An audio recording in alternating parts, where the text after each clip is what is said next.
Thank you. Could you refresh my memory on, is it 9 or 11 seats that we have purchased with the migrated system? Do you recall? If the question is to me, I believe it's 11 seats. Kathy, can verify? Yes, it's 11 seats. I was wondering if the commissioners have decided on who will have access to those 11 seats.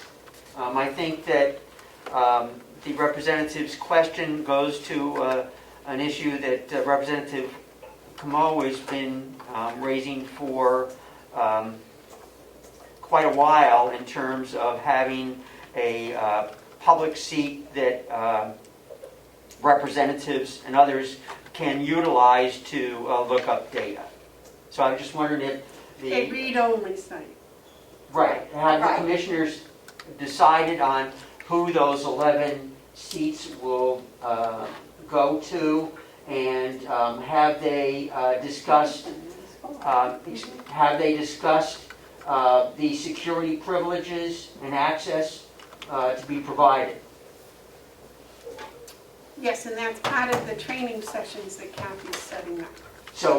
So you have decided, you have gone through the security provisions. I'm not sure what you mean by security provisions. What people have access to, what accounts, read, write access, etc. No, they're read-only. Right, but the accounts and so forth, have you gone through, is there anything in writing about access and security for individuals and for those seats? And in the policy, I have all the security protocols set up in the system. So the commissioners have not verified security for the system, is what I'm hearing.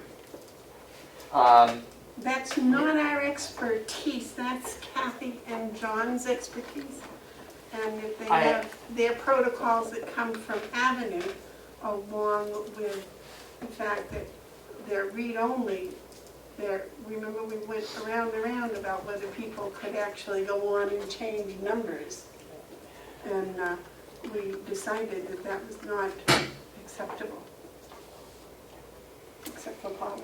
I think you are correct that in any bookkeeping system, we cannot have unauthorized people making any changes. That has to remain with our bookkeeping department. This absolutely, we should not be able to make changes.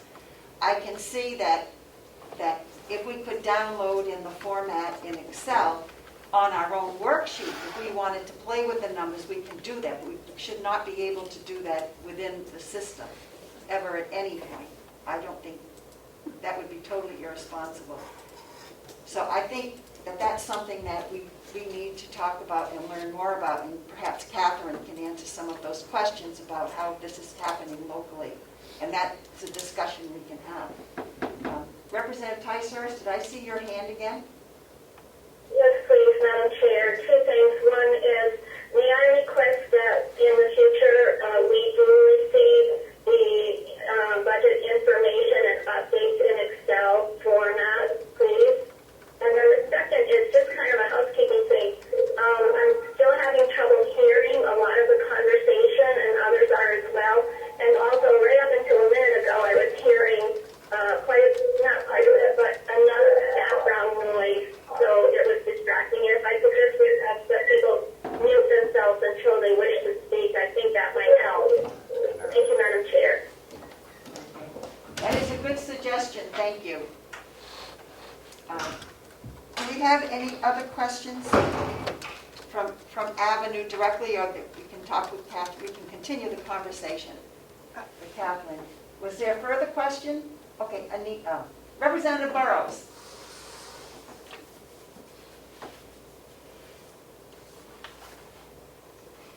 Sorry, I was just unmuting myself. Just as a follow-up to what Representative Ticer said, I think it was, I didn't see the financials till last night, and I understand the reason to get them as up-to-date as possible. So maybe one solution to get them to us earlier would be to send them a week earlier and then redline or just provide an update the day before the meeting, so that there's more time to go over the financials. Okay, thank you. I think one of the reasons is the timing of this meeting. This is only the 2nd of July, and I think that our department bent over backwards to give us the most up-to-date, and she has shared with us the June through June. Am I correct in that? Yes. So that's why. So I think the timing of the meeting this time is part of the problem. So,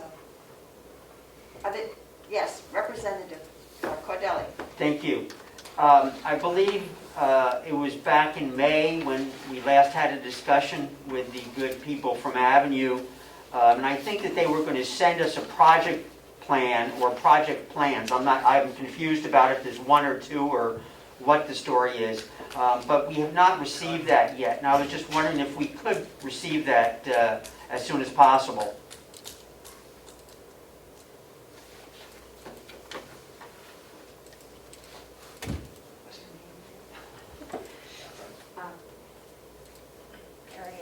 Carrie Ann, did you hear that question? I'm sorry, could you repeat the question? Back in May, during our discussion, I believe it was indicated that you would be sending us the project plan or project plans for the migration and module implementation, but I do not believe we received that yet, and I was just wondering if we could as soon as possible. I don't think we got a Saturday meeting, but certainly we can provide, if it was in this document, we can provide the plan. Sure. That was a yes? She can provide the plan, sure. Okay, great. Okay, thank you. Follow-up? Follow-up?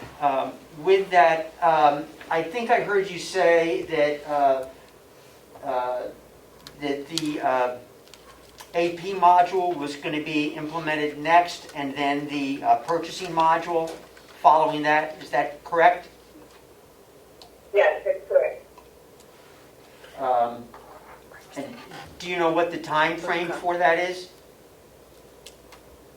Well, within the contract, we have some training for accounts payable, so that would have to be accomplished, and that should be, that's a fairly easy transition.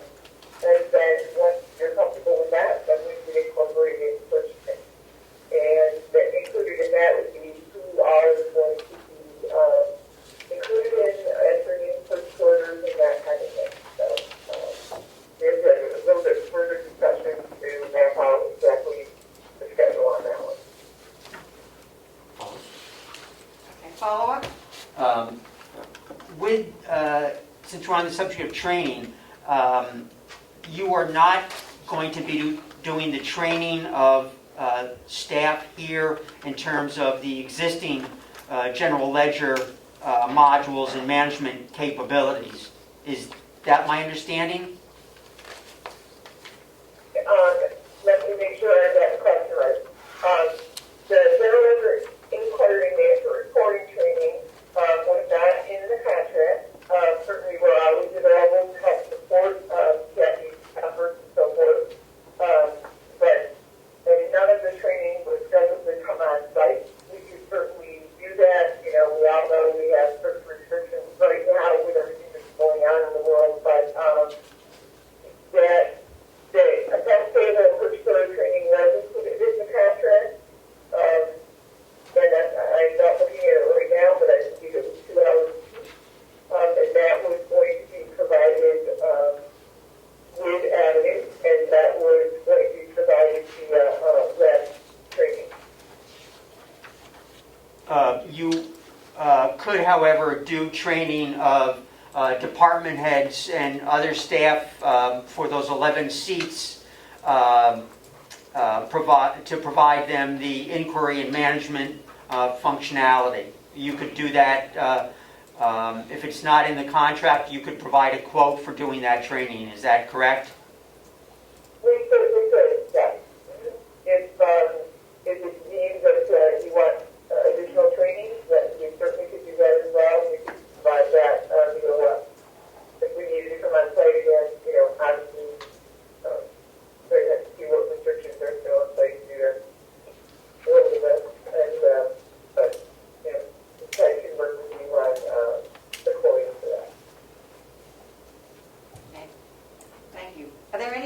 questions? Representative Bucco. Representative Bucco. Yes, thank you, Madam Chair. I'd like to just follow up on what Representative Bowles was saying about the scheduling of delegation meetings and getting the financial records.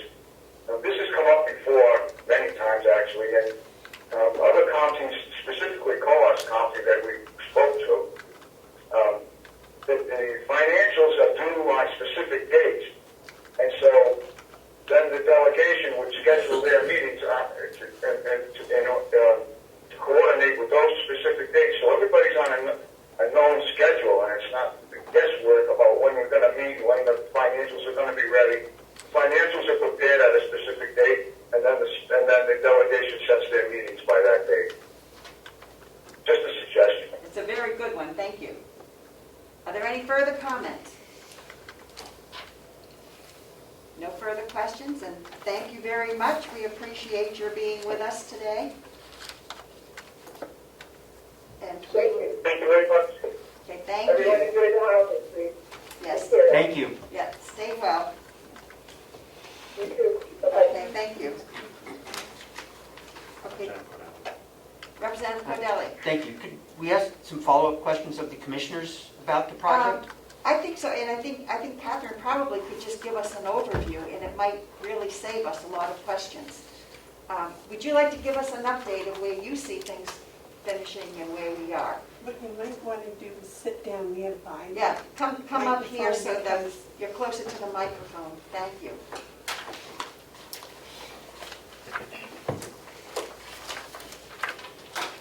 Because I think you probably could save a lot of questions by just telling us where you are. And I actually And what- included an update in the email I sent last night. I'm not quite sure. This seems to be a molehills turned into a mountain. It's very basic what we're doing. And I have prepared a manual. It's still draft because I still want to throw some additional information in there. I'm waiting on John to finish getting people's computers. It's the department heads that we had to add. So I'm not really quite sure what the questions are. We're working as fast as we can on this stuff. There's a lot of work to get the security profiles done, the user IDs. Now John's going around.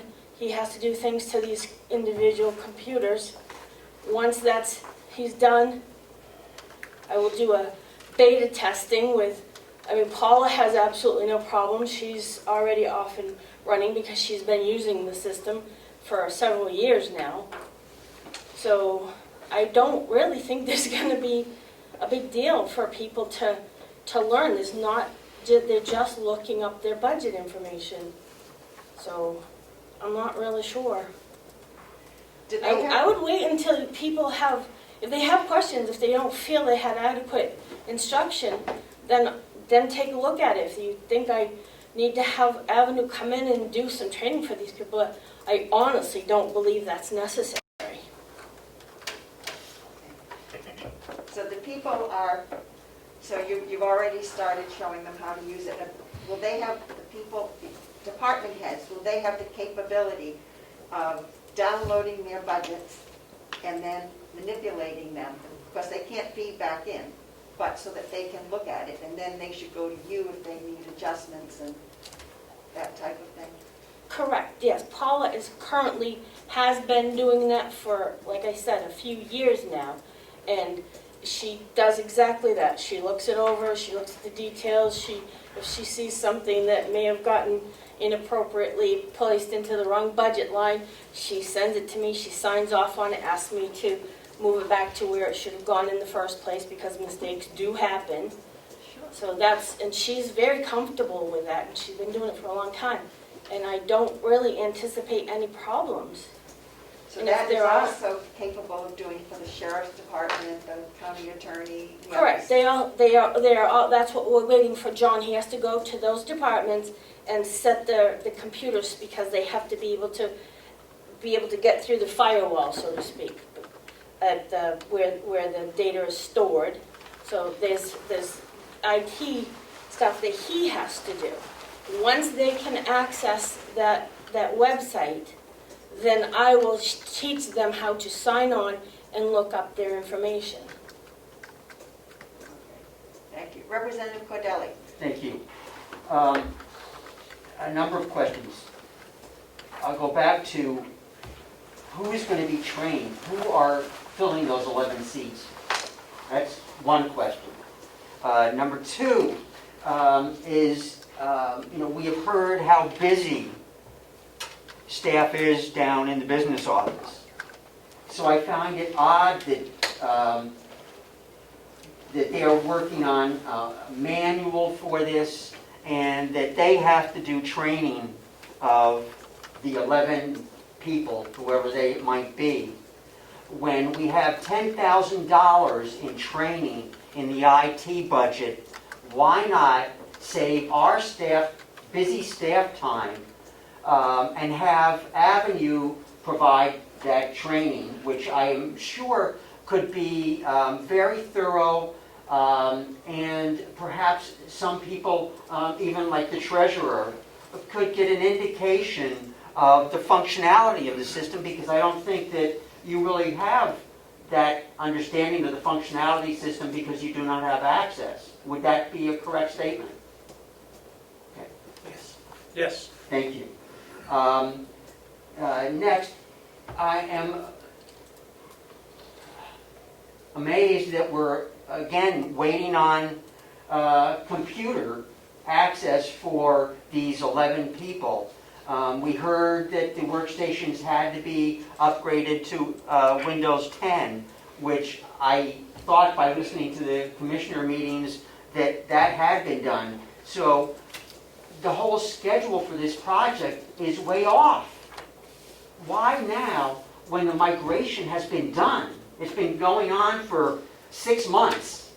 Why now are we still waiting on the people, whoever they are, who want to have access or be given access? Why are we still waiting for computer work to be done on their workstations? Why couldn't it have been done 2-3 months ago?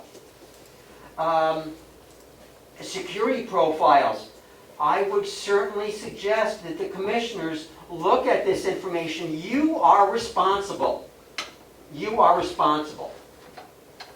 It's not good practice to leave everything, the migration, validation, access, in the hands of one person. Bad practice. Bad practice. That's all I'll say.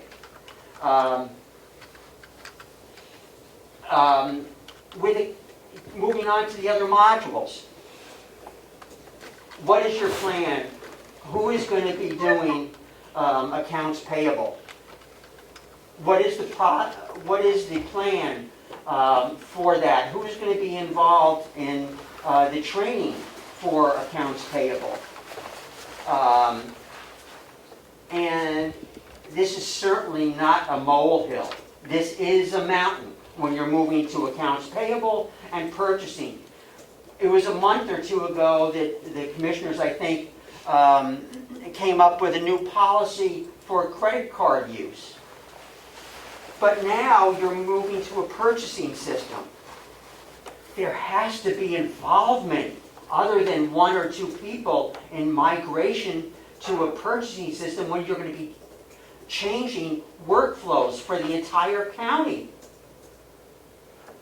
You can disregard whatever I say, but I have 30 years of experience in this. So if you want to disregard it and throw it out, fine, do it. Thank you. You totally disregarded our request from our people here Excuse me. to wear your mask properly. So I am finding it very difficult to even listen to you when I know what you're doing is not correct. I apologize for speaking out, but I feel that my health and the health of the people in this room is very important. I think you're probably about 12, 15 Okay, feet away from me. let's stop. I'm sorry, this is not appropriate, no back and forth.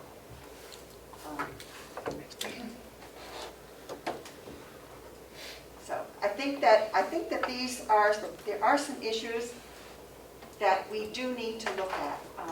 I think there have been some ongoing long-term issues and concerns. and I plan to talk about it in the next section, but I think I might move it up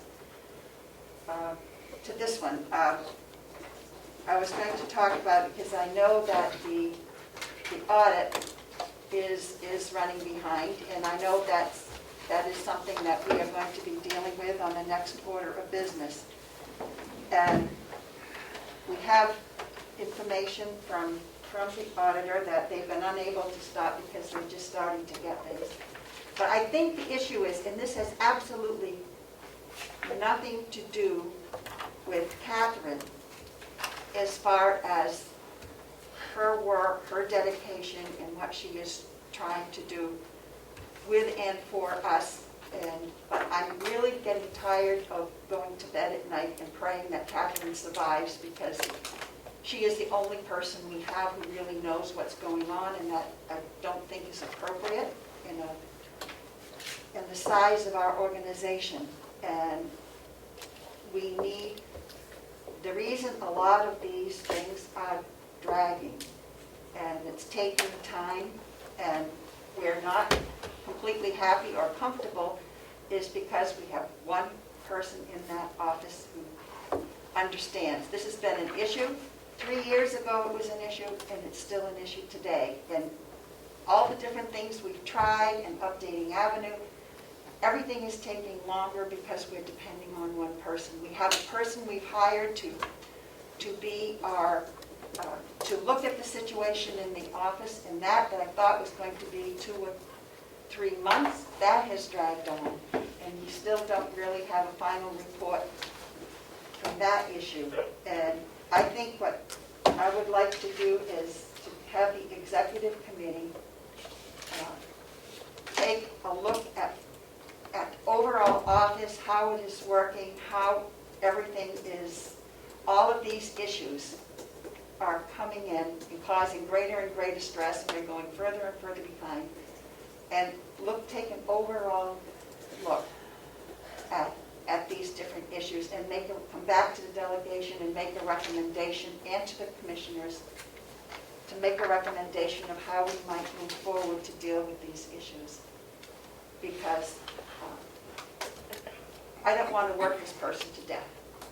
And I'm really concerned for her health and for her stress, and we seem to just keep attacking, and I don't like to see her or the commissioners be brought under attack when I think the issue is partly ours, and I think we need to step back, look at the full picture, and make recommendations to the commissioners and to the delegation as we move forward.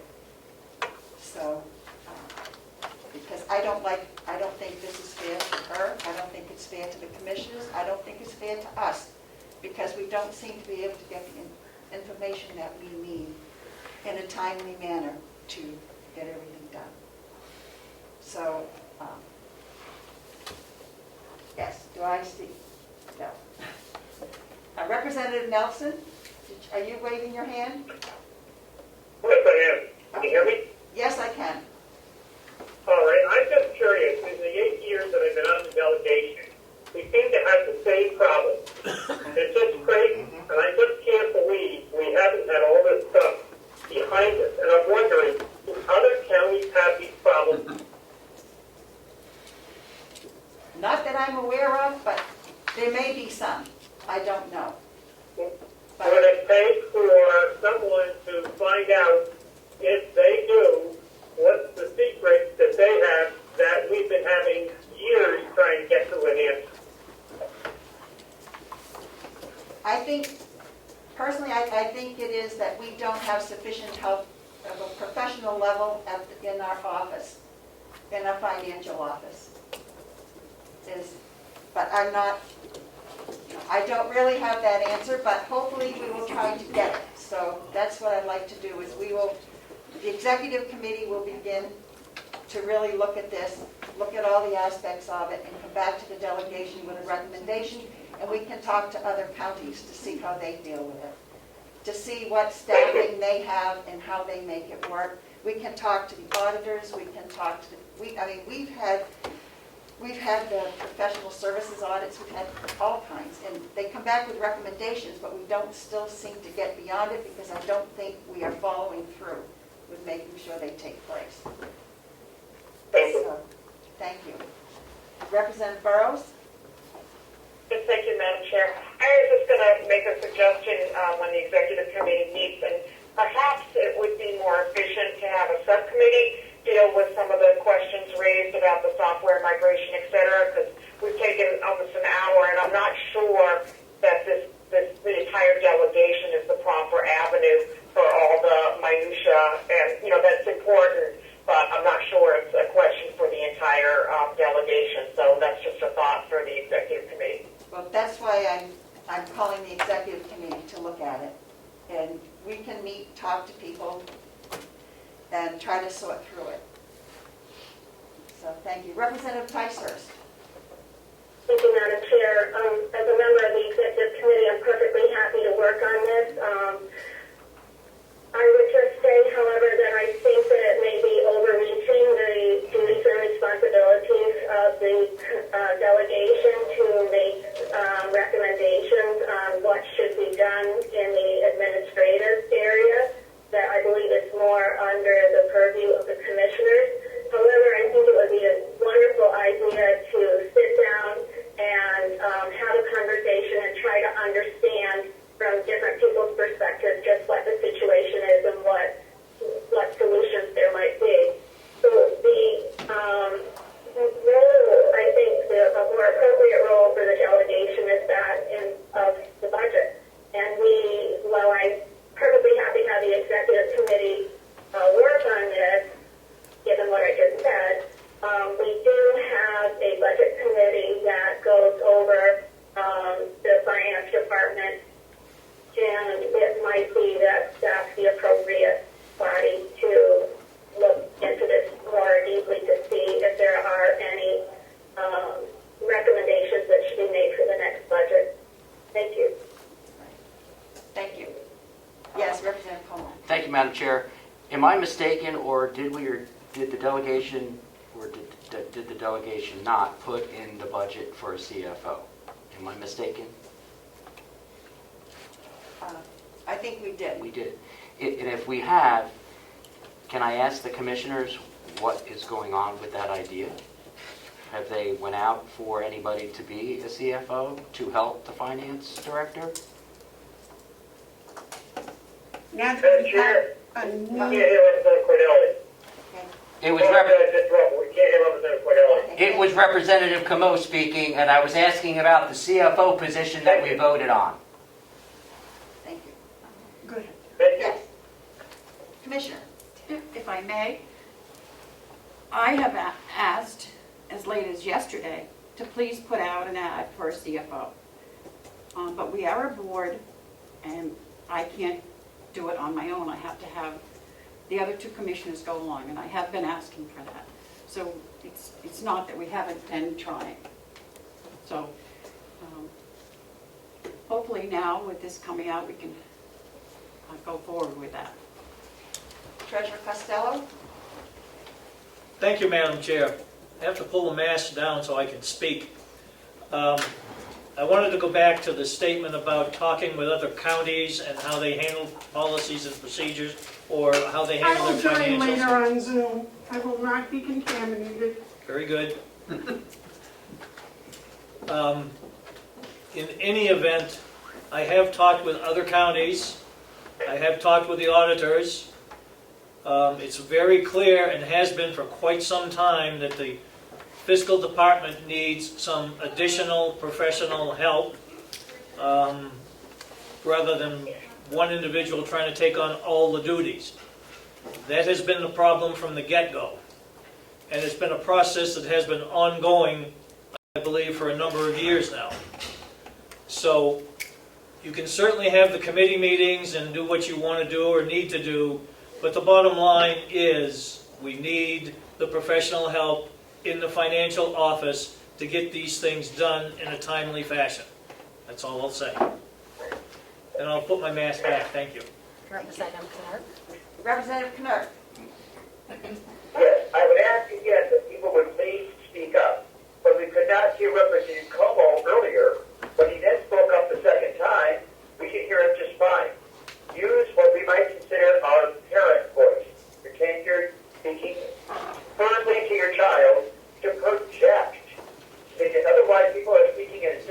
conversational voice and we cannot hear.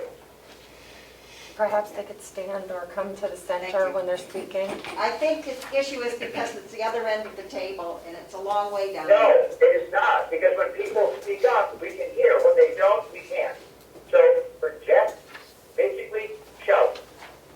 Okay, So repeat the question. Yes. thank you. I think the last we heard was a statement, so I think we can move on, and I think that we will talk about these issues and talk to the people. The executive committee will, and look at these. We do understand where our authority lies and where it does not, and I think that's important to remember. But I think that we should at least, try to bring together some of the issues and the people who are involved and try to see what we can do to resolve them. So thank you. So the next was the audit update. Catherine, would you like to update us? All I can tell you is they sent me the request for information, and I have been plugging away, working on providing what they're asking for. So it's comes in stages. They give me an initial list, I respond, they review that and have additional questions. So it's the same process we go through every year, but we're working on it. I'm responding as quickly as I can. So they're waiting for the trial balance. I understand that that's what is holding things up at this Well, it's not point. holding things up because they're doing their regular, They're they're checking all kinds of things. So it's not holding them up at this point. What they're waiting for is this information that they sent requests for the field, what they would call for their field work. So they need this information in advance. And then once they have this, they will try to schedule, I'm not quite sure how we can work it, but what they call the site visits. Okay. They should be able to, now that the building is open, Right, come in and complete it. yep. Okay, thank you. Okay, the next item on the agenda. Oh, I'm sorry, Representative Cordelli. Since we're talking, I think we're on the audit agenda item, correct? Yes, Okay. I'm just going to move on. Yeah, I saw that there was an email from Melissa and Heath. I'm sorry that they couldn't join us today, I guess. But I'm troubled by some of this. The first sentence I'm very troubled by in their response that said, the timing of the audit is relatively consistent with past audits. That's not good enough. We've been out of compliance with state law for a number of years on the timing of our financial audits. And for them just to brush it off and say that, well, it's consistent with past audits is very troubling to me. And I'm not sure what the genesis of this email is. As to events that have contributed to the delay of the start of the audit. I'm not sure if they're requesting information from us. Why was there a delay in them asking for that information? Why couldn't that have been done months ago? So I am very troubled by this email. And let me go on to the last item that they mentioned. I don't know how do they know about some of these things about emergency relief grant funding. How do they know that that's delaying the audit? That's nothing that they're involved in. But ongoing issues with the payroll company. I don't know of any. I would like to hear from somebody about what the issues are with our payroll company. That, 2 years ago when we contracted with them, we were supposed to solve all of our payroll problems. What are the payroll issues? What's going on? Could someone answer that question? Yes? That is referencing the fact that because of all the COVID situations, we have to create a lot of new payroll codes. So working those out. That's what that's referencing. It takes time to create all this so that we can get our employees paid in a timely manner and appropriately, so it hits the budget as it should. Representative Avalani? This is the 2019 budget, right? That's referencing the audit, yes, This for 2019? correct. Did we have any COVID-related issues in 2019? No, but now is when we're hit with the COVID stuff, which is, I've been scrambling in every direction possible. So they didn't ask me until the very end of May. The auditors didn't even send me a request for information. And I think it's because they were aware, in part, I don't know what their situation on their side was. I don't know if they were delayed. I know they were all basically working from home. I don't know what their side of the story is. I only know what has been slowing me down in every direction. So I have responded very quickly once they gave me that request for the information. I had to gather information and submit it to them. So I responded to them when I got the request for the information. Treasurer Costello? Yes, Madam Chair, thank you very much. I think what the fiscal director is speaking about is the fact, once again, that there needs to be, and I can't stress it enough, a qualified financial individual to help in that department, rather than laying everything on that one person. Madam Chair, could I? You know, it's. I have participants straining to hear the treasurer. Could he come to the Could you come center? to the center and Sure. Thank you. put your mask up? Thank you. You're the target now. Yes. Yeah. Thank you, Madam Chair. I just wanted to reiterate that this whole conversation has to do with the fact that we have the fiscal director pulled in many directions at once. And it speaks again to the fact that the county needs a highly qualified professional person in that department to take on some of these duties. It's unfortunate that we still rely on one person to do all this, because that's putting a strain on that individual, and I disagree with that 100%. I'm sorry, I'm on my soapbox here, but I think the delegation needs to understand that you've got to get that person in here, and it has to happen fairly soon. You know, you have an audit coming every year, you know that. And wouldn't it be nice to be somewhat prepared, even though you don't know exactly what they're going to ask for, in advance? We can't do anything in advance because we're so busy trying to do many other things. That's all I'll say. Thank you. Thank you. Representative Avalani? Actually, Comeau and Cornelio first. Okay. Representative Comeau? I have to go back to what I Okay. said. It's not loud enough. I have to go back to what I said before, is I'm kind of befuddled of why there hasn't been any movement on hiring a CFO. I still haven't heard a clear answer. Why would one commissioner say it's a good idea? Why did the other two commissioners say it was a bad idea? And I don't recall hearing this in a public session. I don't know why that would be a non-public issue. So I don't know why we're not hearing any movement on that. Why would you leave one person in charge of everything and not give them any support? That's why the delegation put that money in the budget. What's the reason? Is it because it's a shortage of money, or is it a budget problem? What's the reason why? I am not hearing an answer to that. Thank you. Representative Cordelli? Thank you. Could he go to the middle? They have a hard time hearing you. I'm sorry. I think they were hearing him all right. They were hearing Ed. Can you hear me? Yep. Yep. Yeah, I guess it doesn't do any good for me to hold up my hand or anything for them, Sorry. right? In terms of payroll codes to deal with the current COVID situation, I'm just wondering why people we have who are payroll clerks, payroll staff, cannot do that. Representative Avalani? Thank you, Madam Chair. I think that the current COVID issue is basically a non-issue for 2019's audit. Granted, it's more work in the current year, but the previous year should have been, if there was issues with the payroll, should have long been taken care of. and the 2019 audit for payroll should have been completed, at least by now.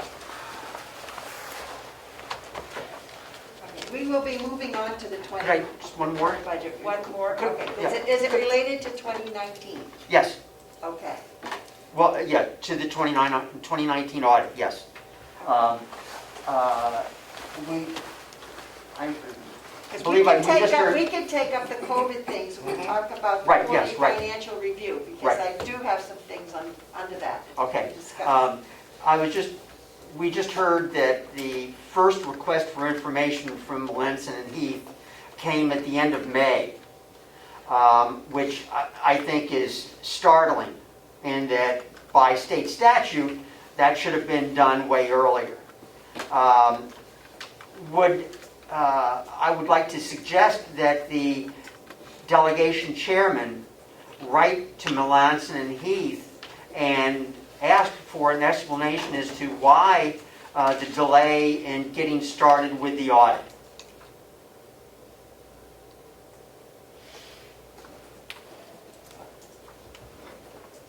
Do you need to vote for that, Madam Chair, or you can take care of that? I can take care of that. I can check with them, Thank you. find out.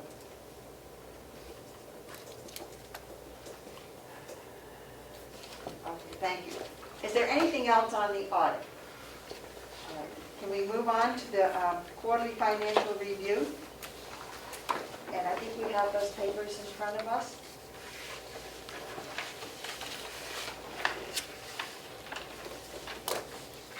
It's not really a quarter view. but- Right. Well, we're at a half year, you just able to give us a June 30, and we know those are draft numbers, but because they haven't had time. So, is it, I think that one of the questions I have is about how the COVID funds are being posted and how they're being used, because I would believe that those should be under a supplemental appropriations process. I don't understand how they're added into this. I think, when I asked that question of the commissioners, I was told that you were coding in different numbers and putting it into our budget. And I don't understand how we can do that if, under 2414A, supplemental appropriations, that this is something that has to go through the convention, that the commissioners cannot make expenditures of funds without the approval of the convention. So I don't know how we are handling that in this county, and I think it's important for us to know and to see if this is the appropriate way that we feel it needs to be done. So can you explain how the COVID funds are being dealt with in the county? Sure. Just as you're all aware, this came on us rather unexpectedly, and the initial, there's quite a flurry of everybody's trying to throw money at us and trying to keep our employees so they'll stay working. So these stipends have been basically forced on us, so that, what happens with this, how it works is that I set up because knowing that we were going to be able to go out to FEMA and to Gopher to get reimbursements, but the actual expenditures, buying the extra supplies, these are items that are already budgeted for. They're just not the volume. So right now, we're not going over budget. But when we purchase these things, what I'm having the departments do is they write COVID on it. I have a special project that I set up so that it's easy for me to pull a report to see what was specific to COVID. So when we go to make the effort of getting reimbursements for this from the federal money that's trickling down to the state, and the state is making some of it available to the counties. Most of it is actually going to the towns, but so I consulted, I've talked to the DRA, I've talked to our auditors, and the RSA that I sent everyone a copy of the Homeland Security, about the emergency operations. So that was the basis for what we're doing. And what happens is that when these charges come in, we pay them, we have to pay, it goes to our budget. If we get funding to replenish that money, what I can do is I take that out of the budget, so if your supplies was trending higher, but we just got back $5,000 for that, so if that reimbursement, I switch it over to in the 200 fund, which is the grants area. So I keep them balanced, so we have them, when we get the money coming in, I pull it out of the budget and charge it to the 200 fund. So it's the regular 100 and 300 funds are more taking the hits that they're basically budgeted for. So, but it has to hit the budget because we have to pay these bills. So if we are lucky enough to get this reimbursed, then the money comes in, then I can transfer it out of there and put it to the COVID because it's been reimbursed. So, if you guys want, I don't know how you would do a supplemental at this point because you have to pick, because it's not, I don't believe we're going to have an effect that's going to need to affect our taxes. So, because all of this stuff is balancing, they're in and out, revenue and expenses, they're balancing. So, if you put in a supplemental, you can make a guess, but we just found out that they're extending the stipends for the nursing home until the end of July. It was supposed to end at the end of June. They extended that. So we pay them, what we do is I run a report, which is another thing that the auditor, the payroll company, I've worked with them to get these reports customized so I can run a report each pay period so I can, because there's criteria they have to meet in order to get these stipends. So once I run the report, I give it to Howie, he submits it to the state, and then they send us a check. As soon as they send us a check, I upload a file and keep a separate payroll specific for these stipends, so it's much easier to track them. So the money comes in before we spend the money. But the stipend is increase in pay. The stipend that we receive, does the money that we receive cover the FICA and all of the related payroll expenses? No, the payroll taxes, which is just the Social Security and the Medicare, Right. because it's not subject to New Hampshire retirement for the ones who qualify for it. So there's an additional expense for that. And again, that is being requested for reimbursement from the gopher, from the state. Because I mentioned the amount, I believe, in the... Well, I can see that works as a grant, but we still approve the grants before extra expenditures are made. So I don't understand why we don't have a supplement or an adjustment that we have voted for to approve the payments for, to keep us within the state statutes. Representative Avalani? Thank you, Madam Chair. I think there's some confusion with 21P. 21P specifically states, each political subdivision may make appropriations in the manner provided by law. The only delegation makes the appropriations. So if we're making appropriations and we're expending money outside of budget, which is what we just heard for the $300 stipends and everything else for the first responders, et cetera, it should have come to the commissioners, should have voted on it, accepted the funds as they were coming in and sent it to us to be added to a supplemental budget so they can be expended. Because as of right now, that money coming in has no appropriation. But I agree with you. I was trying to explain to you, because this was happening kind of fast and furious. Yes, That was the basis. I did try to make it as transparent as possible. We thought we were doing it the appropriate way. If you guys want to have that all reviewed by your grant committee, no one was trying to be subversive in any way. No, I understand So- that. I just want to make sure we stay within the law, that we're doing it appropriately. So if that's what you guys deem is the appropriate way to do it, we can certainly do a supplemental budget. The DRA doesn't really care as long as it doesn't affect our taxes. So, Well, I know that in Coas County, because I spoke to the chair of their delegation, he's on the same committee I am in Concord, and we talked about it, and he said that the FICA was significant, that some of those expenses were significant amounts of money, and they should be, we have the oversight that we're supposed to be providing, and we need to know what those numbers are and how it's going through our books. Thank you. Yes, Commissioner.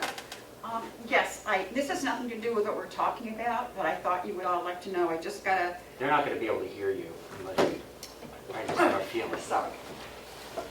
Better than repeating yourself. Hopefully the microphone will be repaired before we meet again.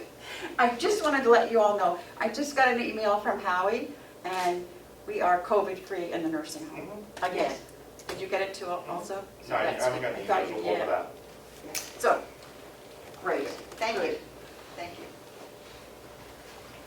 Are there any further questions? Representative Ticehurst. Thank you, Madam Chair.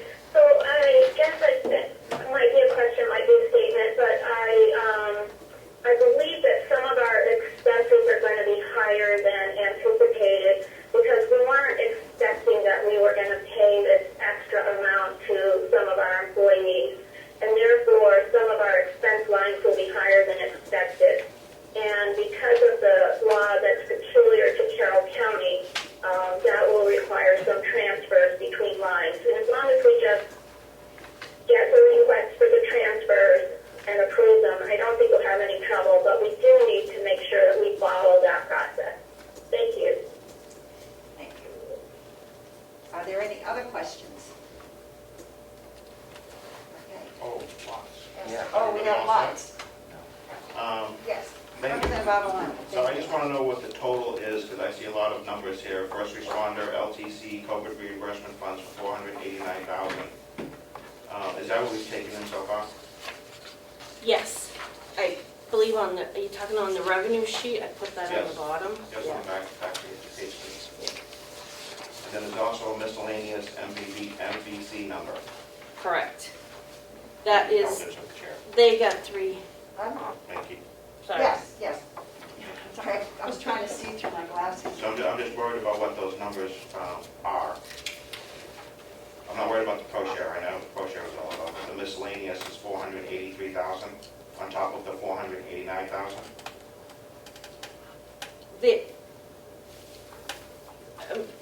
I'm not sure what you're asking, you know, I'm sorry. That's okay. It says the COVID grant funds, total grant funds is $489,480.75. Right, those are three separate things I added at the bottom. Correct. But we've already taken that in as revenue. Correct.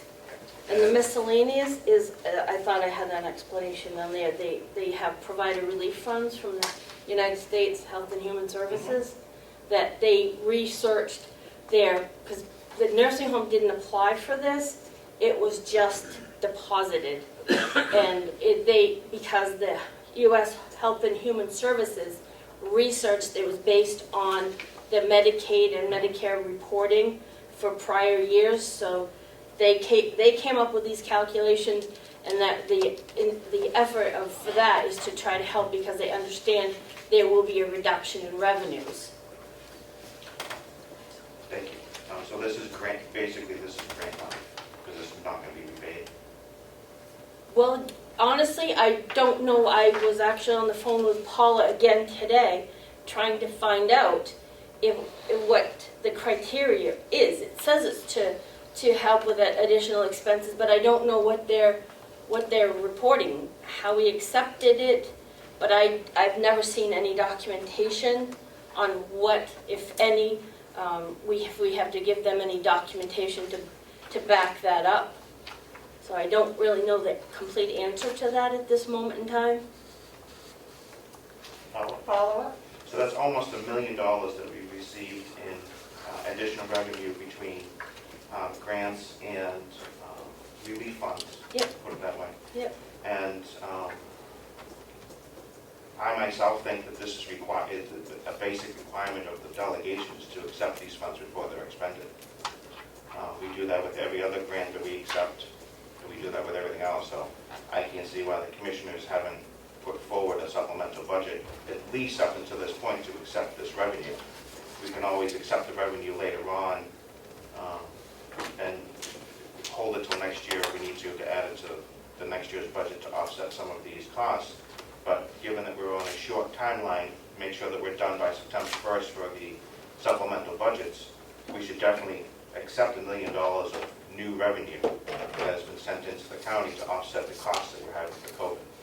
I think that is prudent, I think that's acceptable, and I think the taxpayers are looking for our vote to make sure that we're accepting this money and it's being expended properly. Thank you, Madam Chair. Are you making that as a motion? No, I think we can't just have a supplemental budget without a request from the commissioners. Okay. Yes, Treasurer. Yes, Madam Chair, thank you.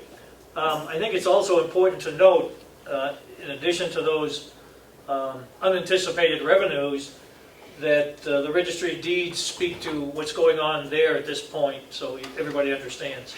And she's here, so. Thank you. Would you like to have her speak? Sure.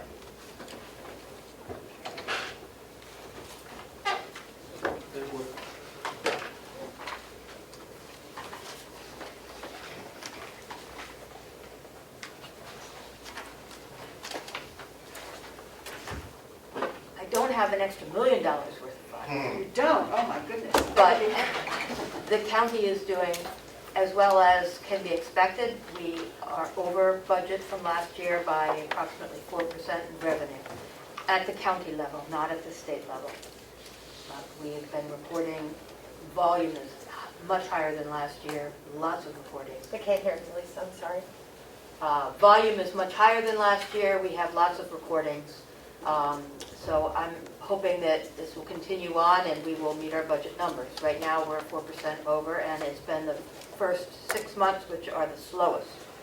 So, looks good for the future. Great, thank you. Representative Babalani. Thank you, Madam Chair. Could you expound upon how come the state revenue is down but the county revenue is up? Transfer tax. The transfer tax has not been coming in as it had in the past. There have been a lot of mortgages, there's been a lot of other activity. What I'm hearing from the realtors is that there is not inventory out there for people to buy. So the transfers that are happening, the actual transfers are down. The volume of recording is, the mortgage rates right now are really, really good, and so a lot of people are refinancing. And the county revenue, only 4% of the county revenue is coming from transfer tax. The rest of it comes from recording fees and copies and a couple of programs that we've implemented since I've been on, like Tapestry and the online access fee. Those things have been bringing in the revenue. Thank you, Madam Chair. Thank you, the registrar.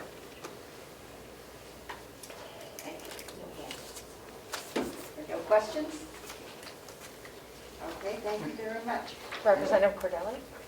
Representative Cordelli. Yeah, we're still on the The quarterly finance. financial. Right, yeah. Absolutely. I watched part of the commissioners meeting yesterday, and I believe that there was quite a bit of discussion about administrative salaries line. And I'm not sure what the issue is with that, but I would like to hear, what the issue is with administrative salaries, because I'm not sure why there would be any problem. Okay. Would you like to answer that question, Commissioner? Commissioner, I don't see, she said she would be online, but I don't see her there. We also, do we have two commissioners present? Commissioner Babson left a while ago. And I don't see Commissioner Bavard. She said she was going to come on. Yeah, I I can. see her. If you say anything, you're going to have to, Why don't you just come sit up here with us? You can join us. Join us. Should have sit here, so here. That's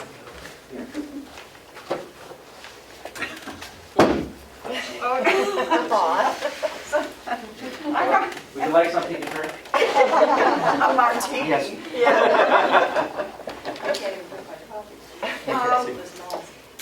Kathy brought to our attention that by the end of the year that we will be overdrawn, and I'm at a loss for that too, so I guess maybe Kathy can explain that better.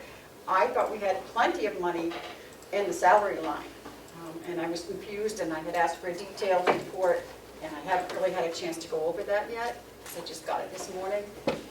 But I thought we had plenty of money in the salary line because we put money in for Melissa, for the coordinator.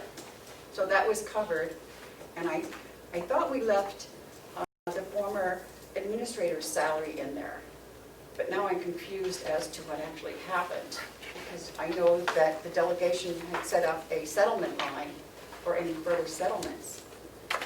So I'm just confused as to where that all kind of went. So, can you enlighten us? Yes, during the budget process, we removed a certain amount. That amount was based on what, I did not know what the contents of the settlement was for the administrator. Employee. Okay, thank you. I did not know, I was not provided that information. So when I was told this is the total amount, I did not know that it didn't include part of a payout that was also for vacation and sick time. Also, there was extensions, additional salaries were paid out. So that when the money was moved, the chunk of money that was moved into the settlement line was really seriously not adequate for what was, if you wanted to consider those payouts. But I was not given the information. I had no idea that wasn't a comprehensive number I was given. So I do believe I mentioned a couple of times that I didn't think it was sufficient money left in that before we finalized the budget, but we finalized it as we did. Representative Avalon. Thank you, Madam Chair. Always a pleasure to go over the budgets. It says we're at 32% usage for the year. That's 71,801 left in the remaining line for the remaining 6 months. We've used 149 in the previous 6 months. My guess is that you're going to need at least double that to continue on the same track that you are. Or does that 149 include some of the benefit payouts that were used to finish the settlement line? Correct. That is included in there, that it was not, it turned out not to be part of the settlement. However, I've calculated it, we're talking about 53,000 and change that is going to be short. That was my next comment, Madam Chair. Thank you.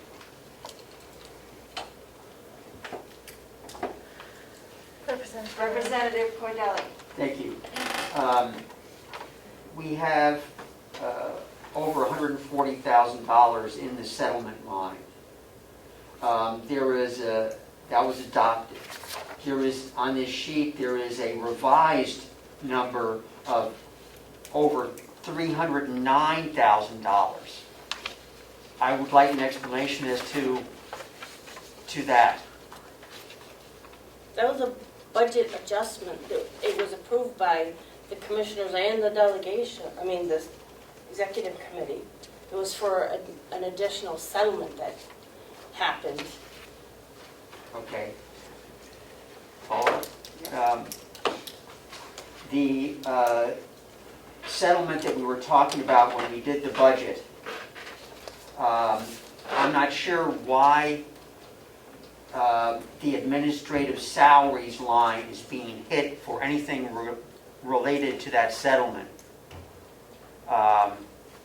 We have the settlement line with almost $141,000 in it. What additional expenses related to the settlement need to come out of the administrative salary lines that is going to cause a possible shortfall at the end of the year in that line? There was a payout that I did not know when, I still don't know what you want to call a settlement. I don't, if the contract that they negotiated and settled, that was the amount that I was given. I was under the impression that the entire amount that was paid out was included in that amount. I don't know what else to tell you. Yes, Representative Comeau. Madam Chair, there was an executive committee meeting where you did a transfer. Wasn't there a detailed breakout of how the FICA and everything was all handled? I believe it was.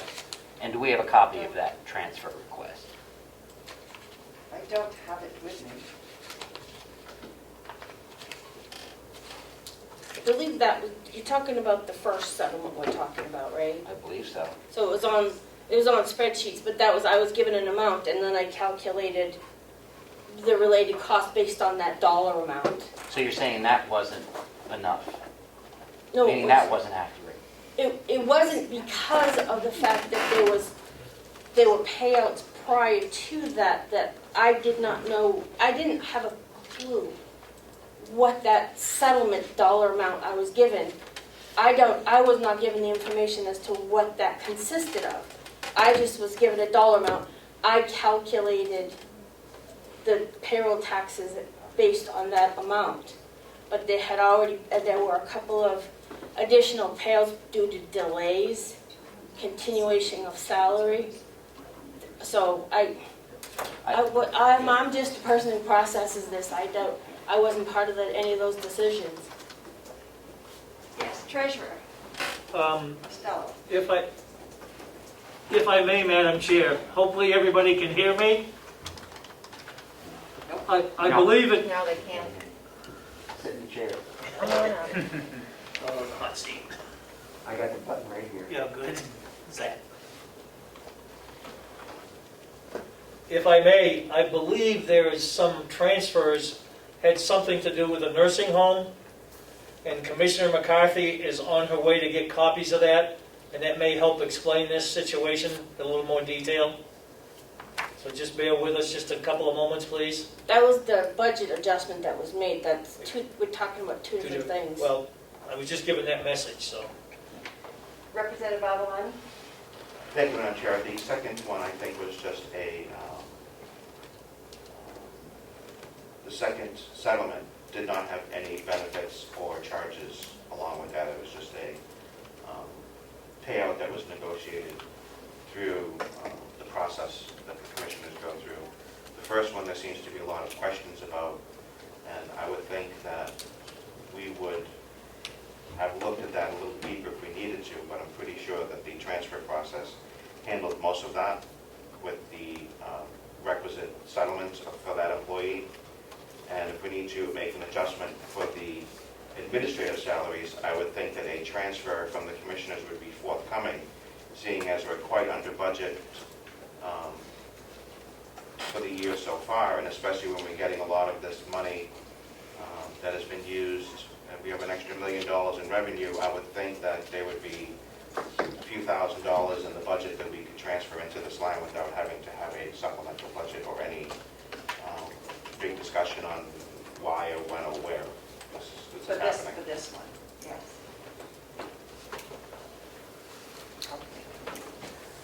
Okay. Are there any further questions on the first half year? Seeing, yes?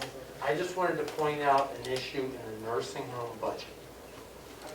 When we made the nursing home budget, we anticipated having few, if any, skilled patients in the nursing home this year due to a variety of changes that how we went into with the nursing home subcommittee. If you see you will see that we have exceeded the expenditure in most of the skilled lines. We've also exceeded the revenue by more than the expenditure amounts, which is a good thing as far as running the nursing home. They're making money on the skilled patients. It's a bad thing if you're a taxpayer, because one of the reasons the tax rate went up as much as it did is because we were not anticipating as much revenue from the nursing home as we actually seem to be getting. So I'm hoping that next year when we make a budget, We will pay more attention to this so that we don't hit our taxpayers too much for monies that we do not need to be taking from.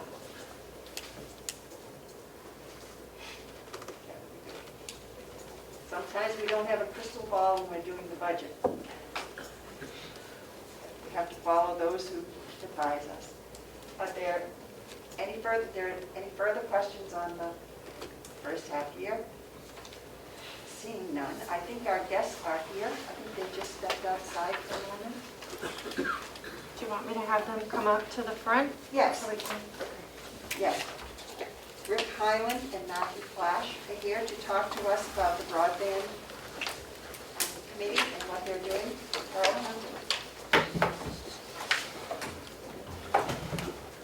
Thank you very much.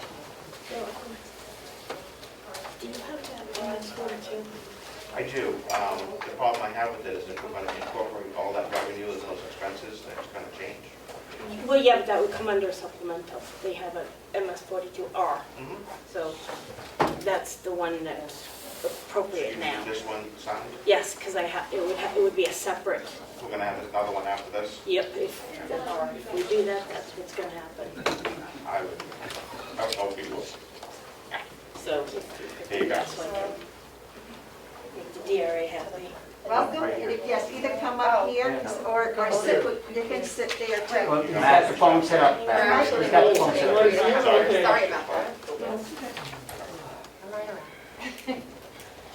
The microphone is there so that the people on Zoom can hear. Thank you.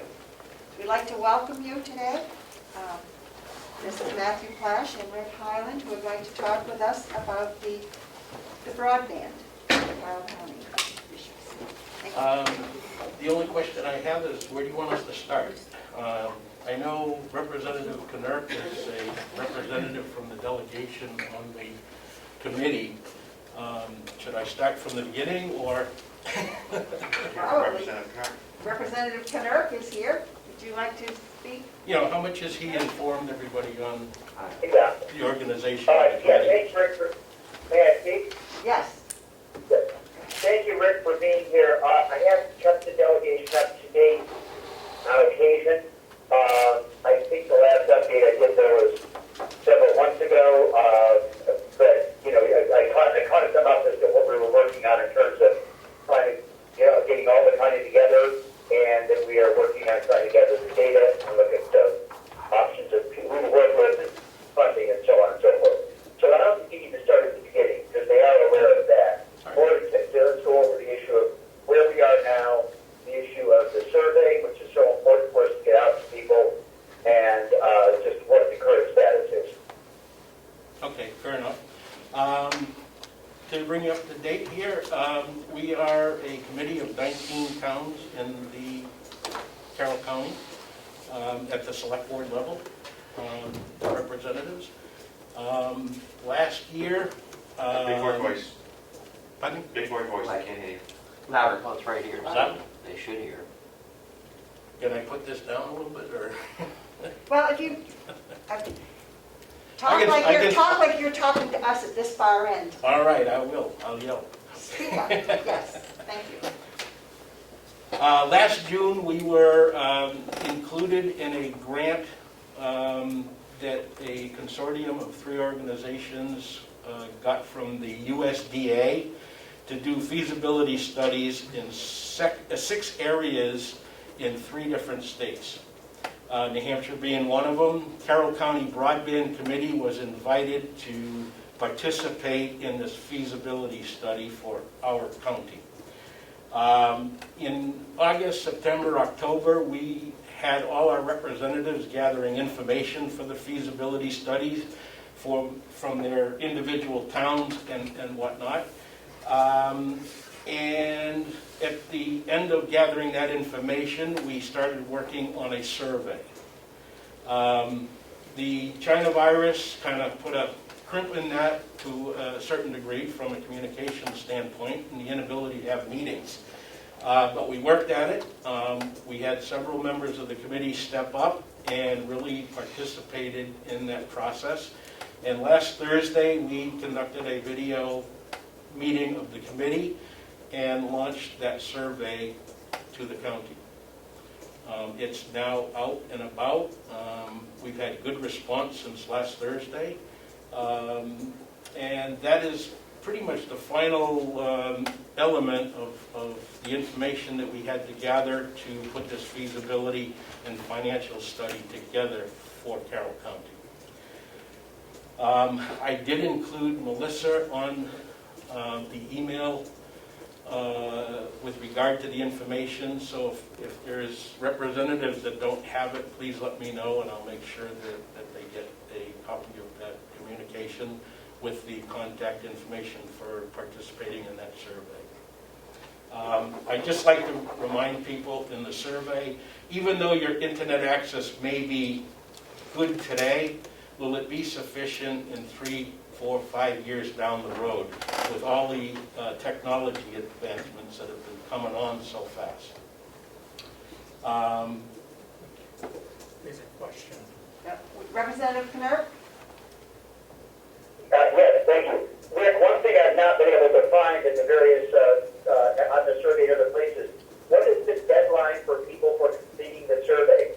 Well, we've set a tentative deadline of July 31st, but we will extend it depending on the response that we get. If we're still getting a strong response at the end of the month, we will extend it out probably a week at a time until that response diminishes. Thank you. And a follow-up, please? Yes, you may. Relevant to his comment about getting it out to the representatives, we need to all put this on any of our social media pages. We need to get it as many links as we can. The more people that respond to this, the better data we have, and the better we will be able to make progress. So please, each rep, do your best to try to publicize this to everybody that you know. Representative Avalon. Thank you, Madam Chair. One question at the start. Can you tell us how it went out? Postcard, email, hard mail, anything? When we launched it last week, we have been dependent upon all our representatives on the committee. We have a select board level representative from each town in Carroll County, and we're depending on them to get the word on their websites, their Facebook pages, and whatnot in their server list and whatnot within their town. I know Mary Seavey, who is a selectman in Conway, sent it out personally to over 1,000 people that she had on her email list. So, and it's getting out there because we're getting a lot of feedback from it. If we do it on the email list, I mean, wouldn't that go to people who already have broadband? Is there a way it's If going they've out? already got broadband, we want to know that because we need to find out who's got it and who doesn't. So, You know, So what a if lot the of people- newspaper or something, is it in the newspapers? I've been contacted by the Conway Daily Sun to possibly do a story on it as well, to put it out there. could I make a comment? A lot of people have email, but still don't have broadband. Broadband is defined at a certain speed and capacity. And you can have email over DSL, but you're not going to have a broadband connection. And that's really the digital divide here, and that's what we're trying to deal with. So where we are in Carroll County, we're rural, and we're suffering. Our people, a lot of our citizens are living without broadband. And what we've seen now, just with schools being out and school at home, a lot of students couldn't do their classes at home because they don't have a good broadband connection. And broadband is defined by the FCC for federal purposes as 25/3. So 25 download, 3 upload. And in all honesty, that's kind of an archaic definition. That definition is out of date. And there's a good chance that that will be updated at the end of this year at the federal level. So I don't know how many of you saw the RFP that came out from the state for CARES Act funding, $50 million in CARES Act funding for broadband deployment. That RFP defined broadband as 25/3. And an unserved area would then be eligible for funding. And an unserved area is an area that does not have 25/3 available.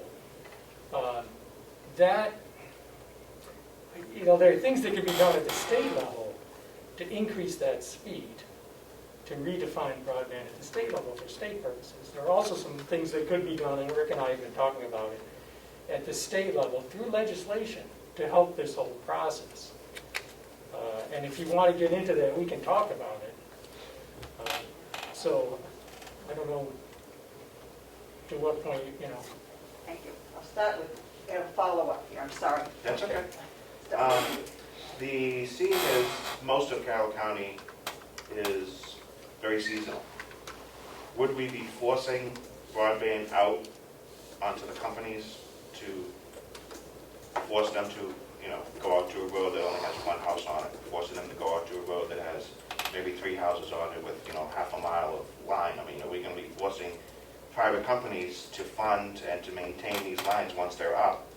Or is there another way that we could maybe utilize wireless technology to have broadband drop down to a certain site, maybe give hotspots out to these people that are in more rural areas so they have the ability to be on broadband, especially since we're building out FirstNet, we're also building out T-Mobile and Sprint, and everybody else is also building out these mega systems to handle 5G, which is infinitely faster than some of the rural areas' internet service.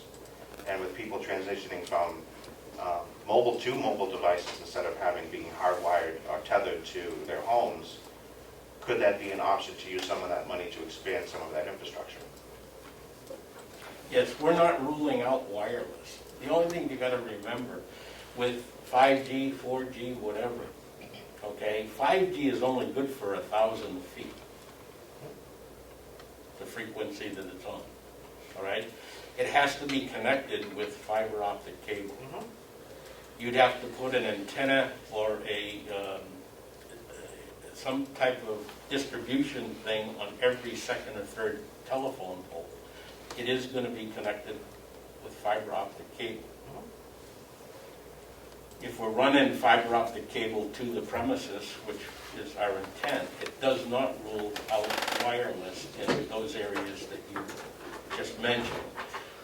The other thing that we thought about when we started this committee, we felt numbers were important, okay? And if we can offer good areas of Carroll County that's profitable to a company to offer the service, okay, it would entice them also to help us cover some of these outlying areas to make up for the loss of revenue for going out those distances. Could I? Oh, you asked several questions. I did. One of which would a carrier be required? We're not really looking at that issue. I mean, that we wouldn't be making a requirement. But everybody really does need this service. That's how we look at it. It's electrification, rural electrification. They brought electricity to everybody. It was done with federal funding and federal grants. Telephone service, wireline telephone service, has been deployed in rural areas and supported for 80 years by federal money, the Universal Service Fund. And the Universal Service Fund is opening up for deployment of broadband infrastructure. So that's happening at the federal level. We should be getting some of that here in Carroll County. And that's one issue. That's a separate, area to look at.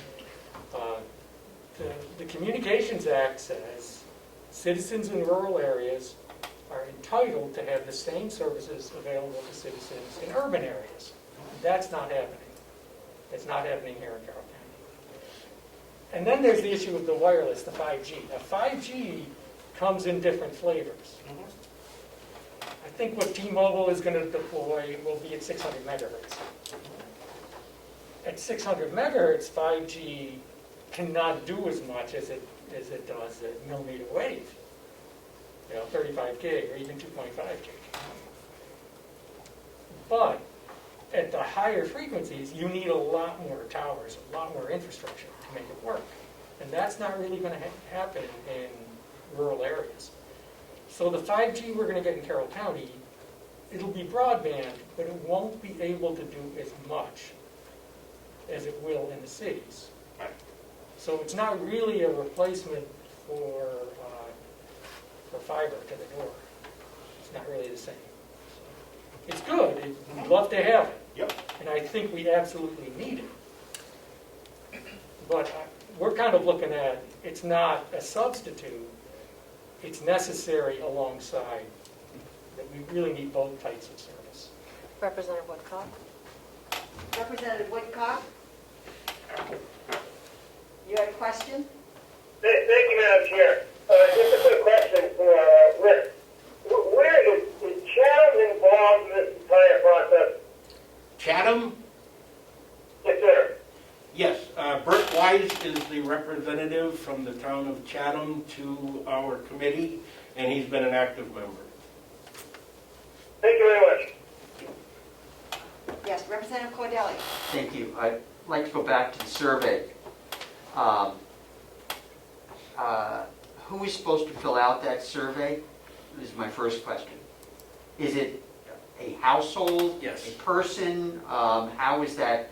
Each premises, each household, or business, or municipality. In Albany, our town administrator filled out the survey. In my house, I did. And is that an electronic survey or a paper copy survey or both or what? Our partner in this committee that we formed is North Country Council, who's the Regional Planning Commission. They took it on as being the anchor for this feasibility study. You can fill it out online. There is a URL for it that goes to their website, and you can fill it out completely online. There is also a PDF. We've had 2 people to date that have such poor internet access that they called me and said they could get onto the site, but they couldn't fill out the form.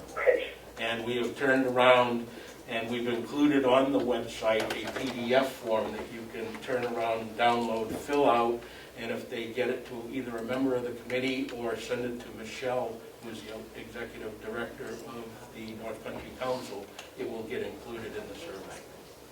Good fellow. Yes. There are people watching, this is live, as well as there's a video people will go back and be able to watch.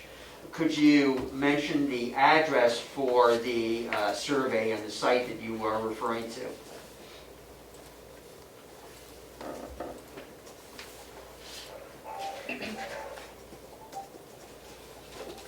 Rick, I got it right here if you wish. Well, correct me if I'm wrong, I believe it's www.ncouncil.org/broadband. Is that correct? Yes, NCCouncil.org/BROADCAND. That is the website, and well, I have the floor, and I comment too that, Rick, I currently have drafted a column that hopefully will be in on Saturday, going over this issue to publicize it again as my third column on the broadband to keep getting this information out. But I think we should. It'd be good for you and me to also follow up with the Sun with a real article. I think that's good.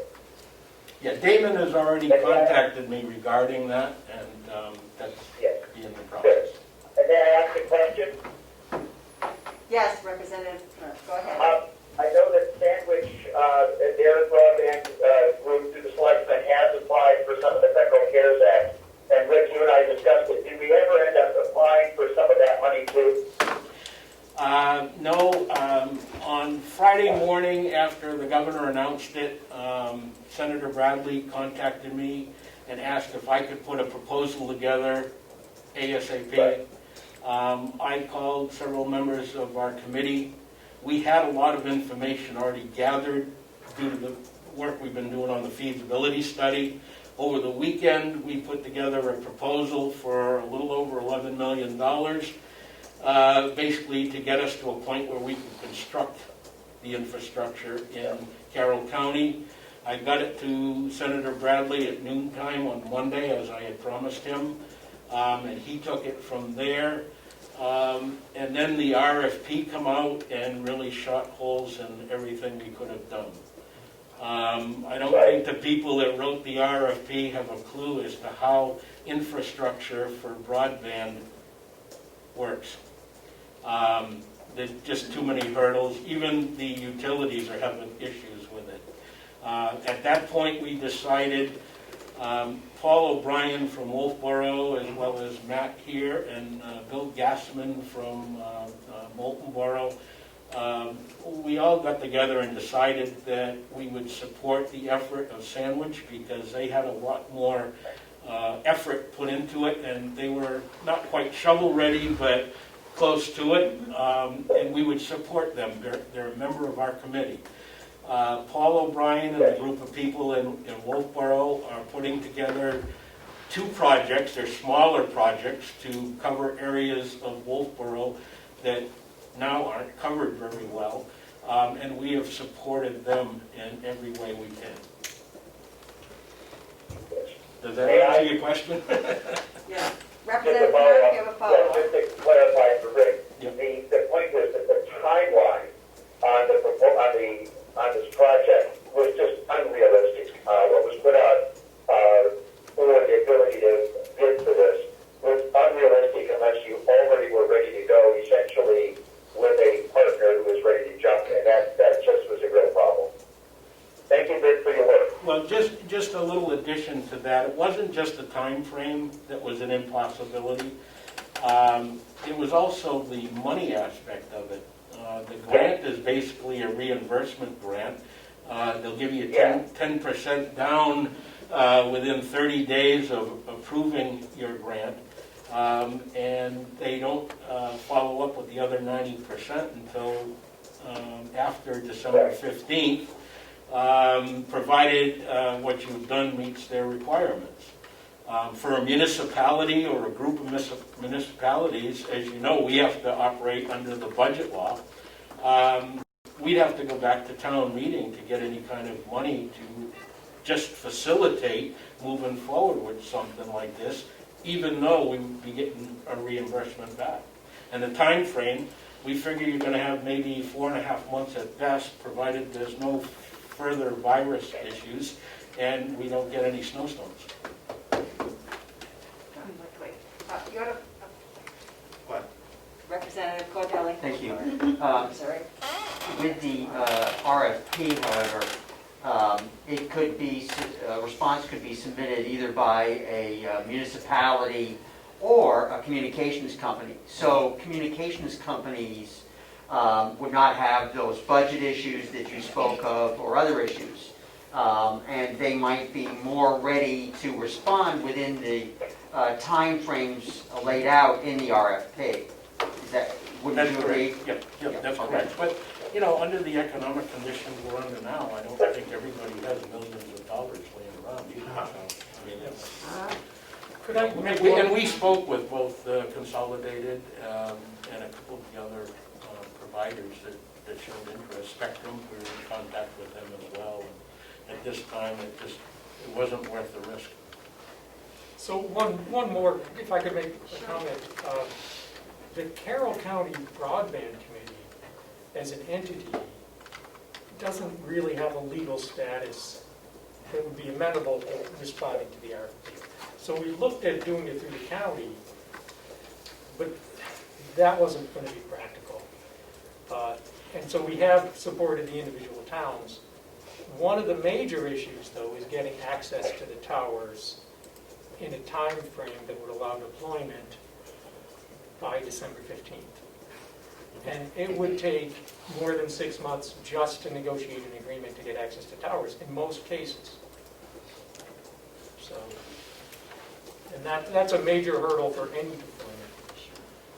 Mr. Highland? Yes, one of the problems that we have encountered and determined as a real detriment to this infrastructure is what they call make-ready, the make-ready process, which is the process of getting access to the telephone poles. It's time-consuming. The existing utilities drag their feet. As you probably understand, time is money, not to mention the cost of going through the whole drill of doing it. And that's one of the major obstacles. We are looking at putting legislation together for the next session to help deal with that. Stay tuned. We passed some good legislation.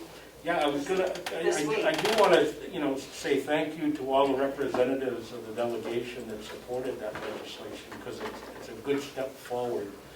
The district is going to help us going down the road as an option, as well as the request for information. We've requested information from Charter Spectrum, 6 months ago, 7 months ago, still haven't received it.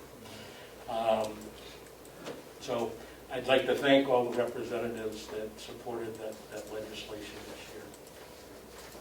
Representative Avalon. Thank you, Madam Chair.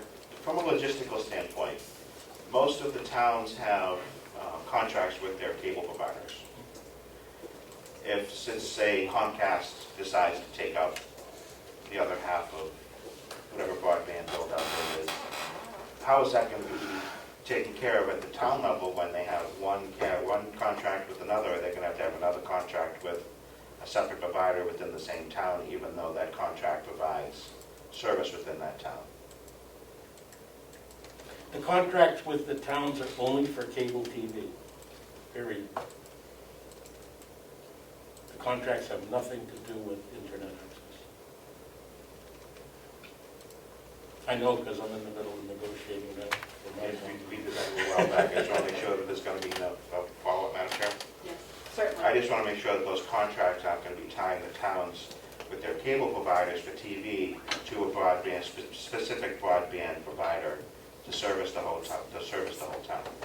I don't believe we can contract in the same format as you do with cable TV, because cable TV is a regulated industry at the federal level. Broadband isn't really regulated by anybody at this point. The only trouble we have with the PUC and with the utilities is getting pole access, which they have control over. Thank you, Madam Chair. Are there any further questions? Seeing none, unless you have any further Oh, comments? I'd like to make one comment on the poll access Sure. issue, because that's kind of where we're looking at putting some legislation together. And so, real quickly, the first issue with the poll access is getting an agreement in place to have access. Now, the law in New Hampshire is that the party that owns the polls has to provide equal access. It takes a long time to get an agreement in place, an inordinately long time. At least that's what we're hearing from the providers.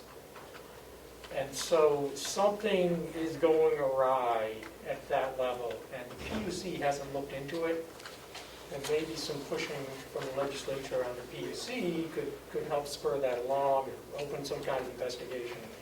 Why is it taking so long to get these agreements in place? What we're hearing is it can take a year or longer to get an agreement in place, which is a very long time. Representative Avalon? Thank you, Madam Chair. Given the efficiency of the executive orders that we've been all subjected to, would the governor's office be helpful in that instance with maybe relaxing some of those restrictions in order to get this program moving before the next coming school year in case they decide to make changes to that year? I think it's something worth looking at. Yeah, it's something worth looking at. It's a core problem, and I think it needs to be resolved, not just on a temporary basis, but on an ongoing basis. I mean, I'm a capitalist by nature, and I believe that competition drives better prices for the consumer. It's a situation where someone has the polls and they're using it to their advantage and not allowing the competition required for, reasonable prices for the consumer. Representative Kennard? And the party that has the polls might not be providing a broadband service in some areas. Right. Representative Kennard? Yes, thanks. I'd like to echo what I think Rick said, and that is the emergency orders will be expiring at some point. This is a real long-term problem. So we do need to get that legislation in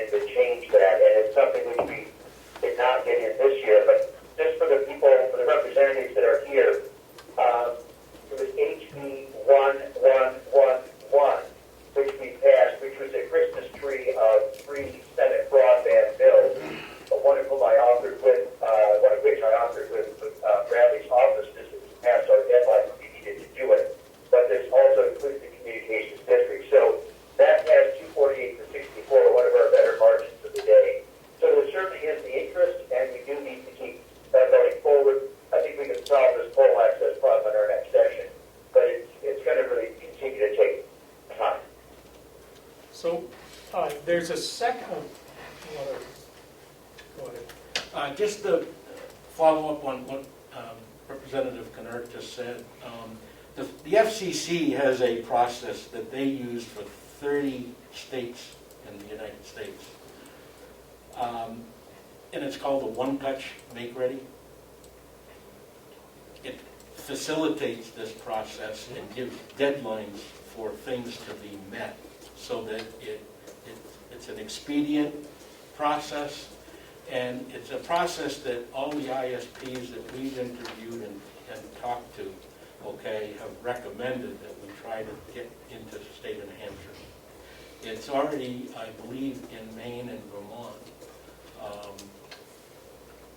And it would be beneficial to establishing broadband and the infrastructure necessary in Carroll County as well as rural New Hampshire. Since the beginning of the year, I've been meeting with folks over in Grafton County and Comeau County as well, and they're starting to get together and go through this same thing. And it's taken off. And when you go to the survey site, you'll also see a survey for Comeau County as well as Grafton County up there as well.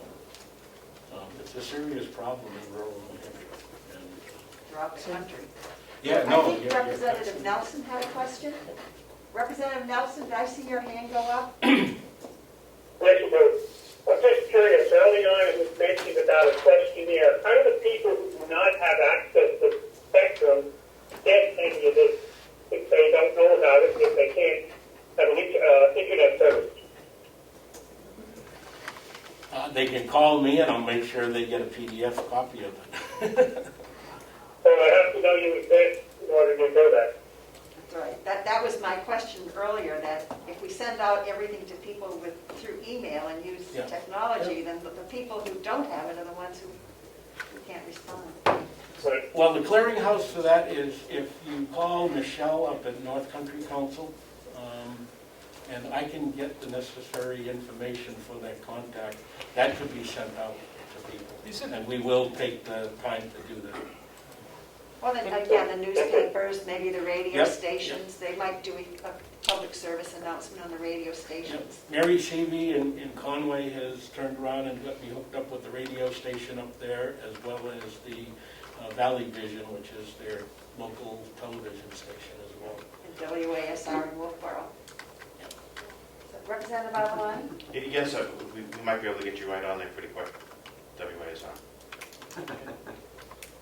So just to get back to the make-ready issue, that's the second hurdle of getting onto the towers. The first hurdle is negotiating the agreement, which can take 12 to 18 months. And then you've got to make the poles ready for the new wire to be strung. And that's the make-ready process. And in order to do that, usually you have to move things around on the pole. And if there's more than one carrier or provider or type of service already on the pole, each one comes at a separate time to do that. And it's more costly, less efficient, and takes a much longer time. What the FCC has done is create rules for one-touch make-ready, so that the new provider that's going on the pole can come in with its people, move everybody's stuff around, make the pole ready for its wires and hang them. That is not adopted in New Hampshire, because New Hampshire chose to create its own regulations for pole access. And New Hampshire's regulations do not include the one-touch make-ready process. The FCC's process is great. There's a tremendous amount of detail in it, and it could be adopted in New Hampshire. So And that could be a legislative fix, or it could be done at the PUC.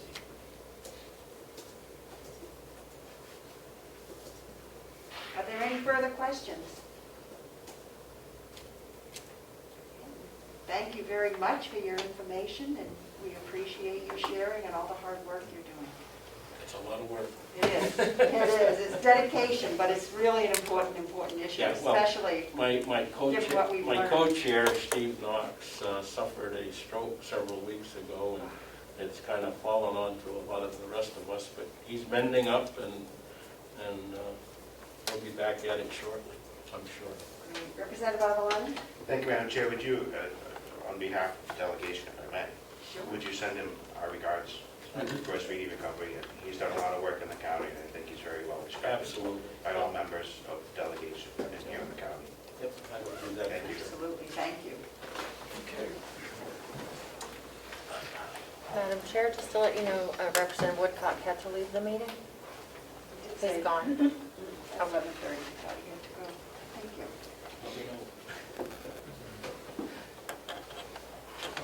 Good. The next thing on the agenda is the Annex Subcommittee. And this is a subcommittee that will be looking at potential uses of the annex. And there's been some interest from different groups. And I tried to think of people who might be currently involved, or some community members, or maybe soon to be community members, and coming up with a committee. But I want you to know, if you're not named to the committee, if you still are interested, you can let me know, and we can talk about that and how you can be involved. The people that I had thought about is Terry McCarthy, and to have commissioner, and I know, because I know she's still going to be here if this runs into next year. I mean, it's a tricky time of the year. And I thought it very important to have Bob Murray be part of it, because he knows the building, he knows some of the issues involved.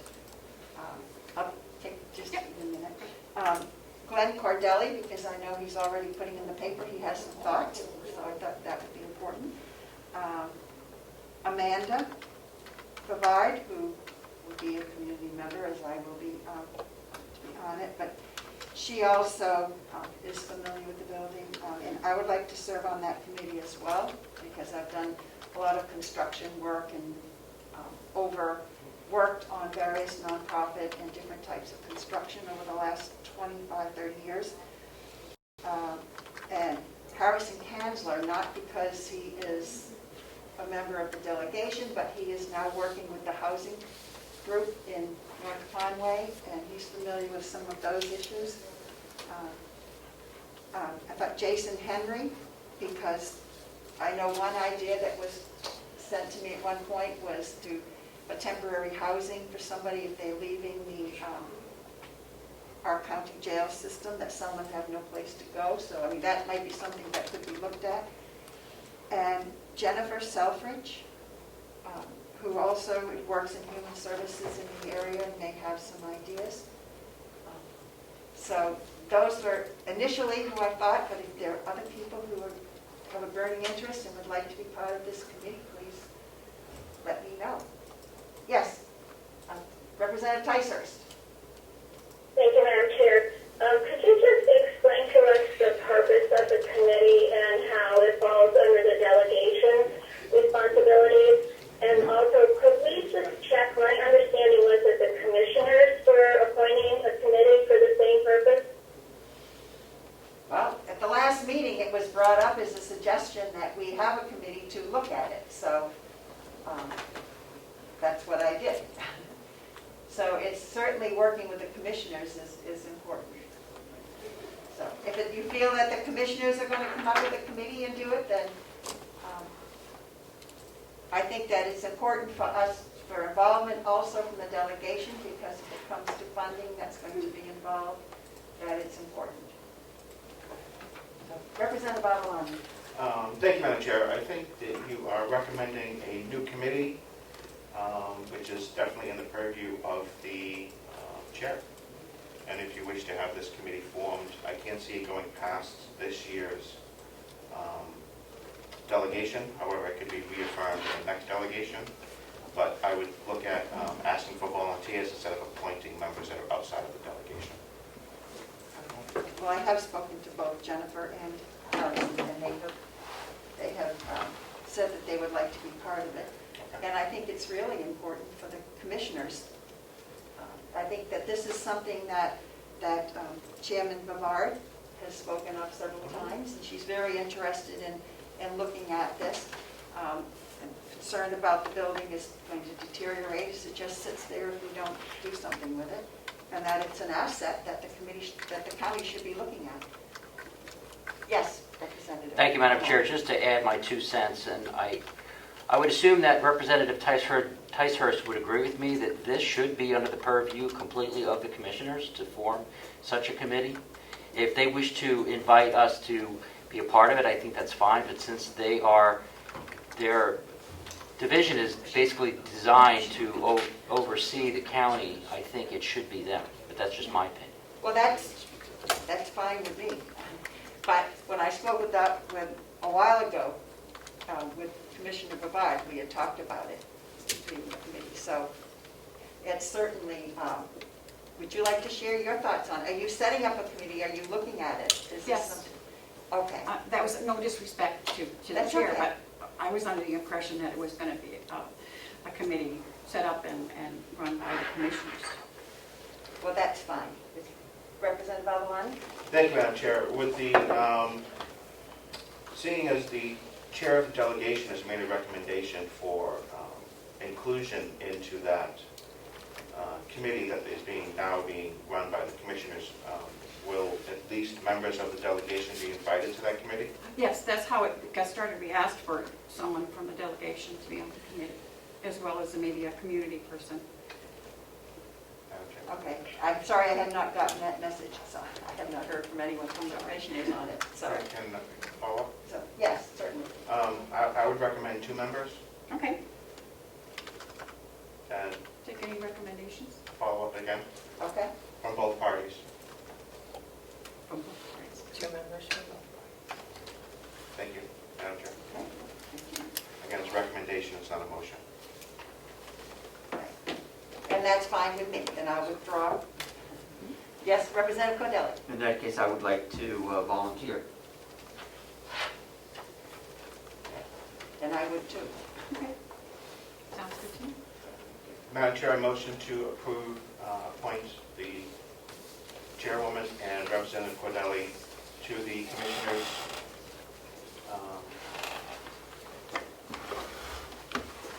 committee to look at the old nursing home and the future of the old nursing home. Second. Thank you. Okay, the motion's been made and seconded to add the chair and Representative Cordelli to recommend them to the committee for the study of the old nursing home annex. The motion's been made and seconded. All those in favor say aye. No. Oh, we got to do a roll call. Sorry, I forgot we were on TV. Do we have a name for that committee? I'm sorry. Madam Chair, do we have a name for that committee? I think the commissioners, do you have a name for the committee? Yeah, I guess we could just call it the Annex Committee.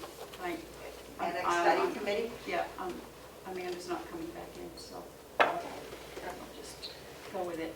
Okay, thank you. The clerk will call the roll. Discussion, Madam Chair? Yes? May we have discussion on the motion? Okay, is there any further discussion?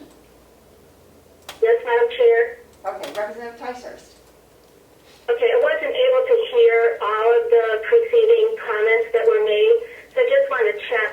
We're making a recommendation to the commissioners that they include how many members from the delegation? 2.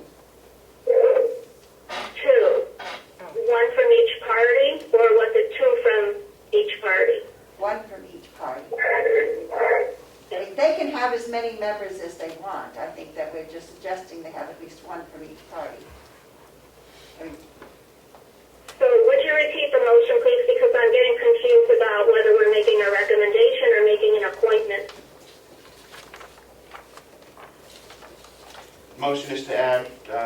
Chairwoman and Representative Cordelli to the Annex Committee formed by the Commissioners.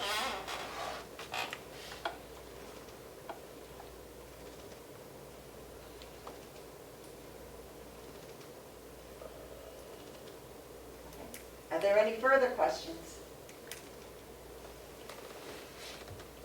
Okay, Just one, Madam Chair. yes. Could we hear from the Commissioner what the, I can't get the right word right now, but what the mandate is for the committee? You're going to have to get up to that phone. She's not hearing. Sorry.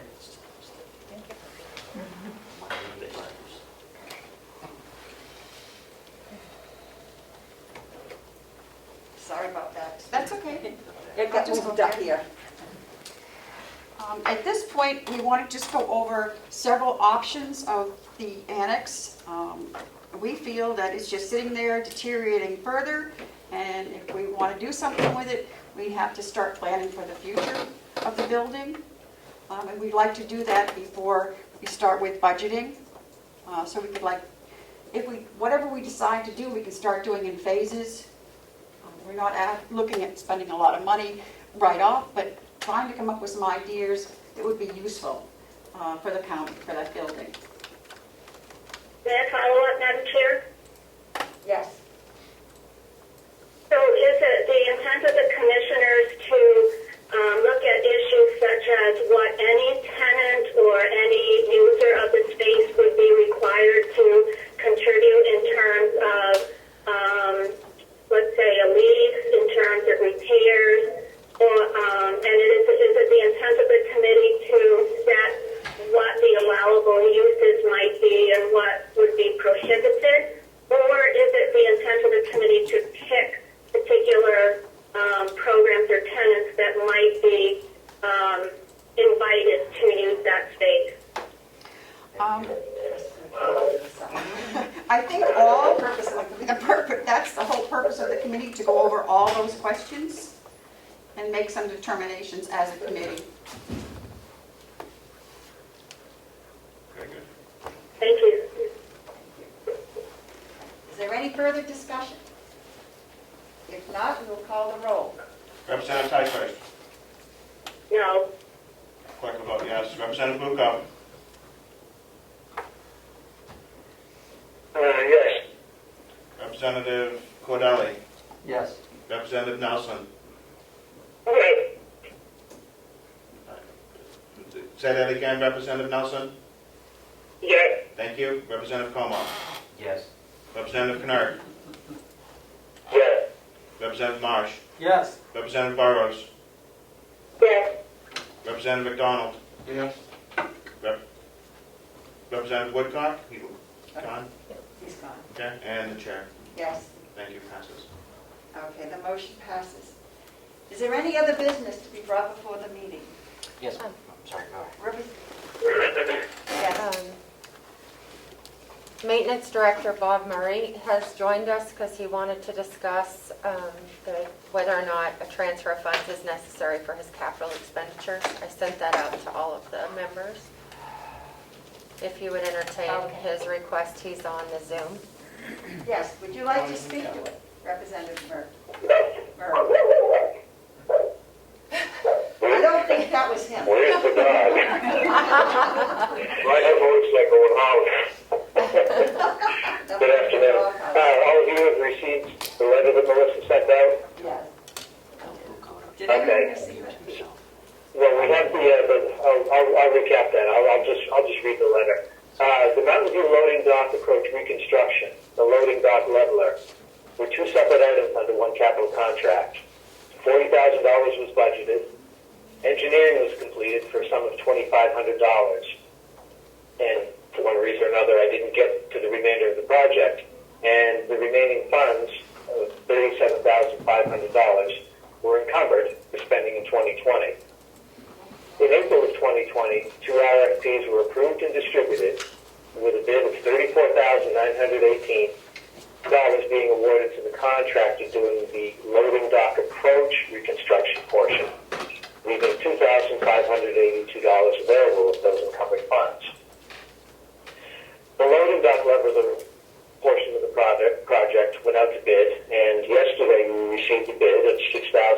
$145 to complete the loading dock leveler. This leaves a shortage of $4,263. So we discussed this with commissioners yesterday, and I have a capital project at Mountain View, the window washing project, which I budgeted $6,500 for capital. That due to the COVID restrictions that we have going on right now, I don't see this project going down this year. So I'm asking the delegation permission to convert those funds to complete the loading dock leveler project. Representative Adelani. Thank you, Madam Chair. While we are definitely sympathetic to what's going on at the nursing home, however, if you wish us to transfer that money, it needs to come through the commissioners as a request for transfer from the executive committee. If you're asking us to reassign that money, that would require a supplemental budget.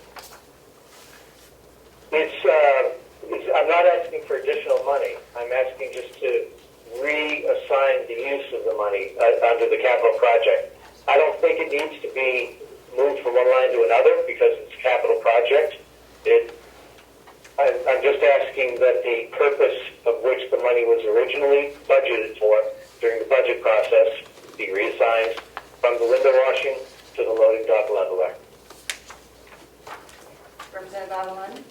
Given that we've just signed the MS-42, Bob, we would either need to have a supplemental budget to reassign that money, or I would just have the commissioners put in a transfer request to us. I don't see that this is really a big issue. If we're just moving one money from one line to another, or from one project to another, given the fact that we've all voted on those projects to be completed. I don't think money needs to be moved from one end to the other. That's what I'm saying. Since it is, the window washing was a capital project, the loading dock leveler is a capital project. They fall under the same budget line. But because it's a repurpose, I'm asking to spend money from one capital project that was not approved by the delegation to be spent on the other project. So I guess I'm just, if the delegation gives me the blessing to do this, I think we're good. Ms. Stevens. Thank you, Madam Chair. So the line item in question is 100-9400-099, and it's on page 10 of the packet you got today. It is the 7th line down from the top of that page 10. It says MVC, that's a capital expenditure line item.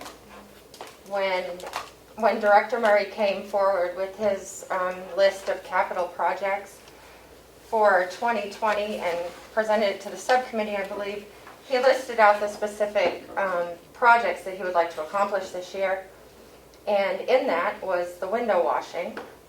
And but as he's explained, that probably won't happen this year. So I think he's doing it in the interest of transparency. Excuse me, Madam Chair. I'm just baffled by this whole conversation. This was discussed at the commissioners meeting yesterday. Why isn't a proposal coming from the commissioners? It should not be coming from the department head, in my opinion. Could I finish? Was her finish? Well, I'm not sure if we need the coordinator to offer her rationale for the project. I'm just trying to explain to you the chain of events based on yesterday's commissioners meeting. That Director Murray did come to the commissioners meeting, and they did not find it necessary to do a line item transfer because it's not transferring from one line to another. It's all in the same line item. So both projects are under this original budget and that same line item.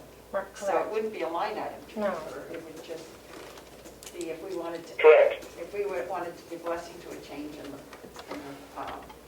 the project, it is. Yeah, it essentially comes down to semantics and intent of what the money was being spent for. What I would do is I would spend down to the very last penny the encumbered money, and then the balance I would pull from 2020 capital from the window project. It would be the line item transfers or anything. It's just I'm spending money from one thing on another, and I think that needs the delegation's blessing. Representative Avalon? Oh, no, Representative Cordelli has his hand up. Yeah, I again raise my objection to this. Any request should be coming from the commissioners. Commissioner McCarthy, do you approve of this? And do you request that we do it? Yes. Okay, thank you. Okay. Let's go. Motion to allow the repurposed use of the 6,500 to go towards the loading dock. MVC line. I'll second that if we add as recommended by Commissioner McCarthy. As recommended by Commissioner McCarthy. So noted. Point of order. Motion? Point of order in Yes. between here. How Is can that- one commissioner make a decision? No, For she's the rest not. of the board. She said that the board, the commissioners were there Oh, at the we meeting have yesterday. nothing in we have nothing in writing, we just have a verbal, nothing? That's just my opinion, doesn't matter. Well, if the commissioners approved it, if the commissioners have no objection. It's okay, I said It my was, piece. this was discussed at yesterday's meeting, at the commissioners' meeting, and the commissioners had It no was, objection. and it was deemed by the commissioners that it didn't need a transfer because it was all in one line.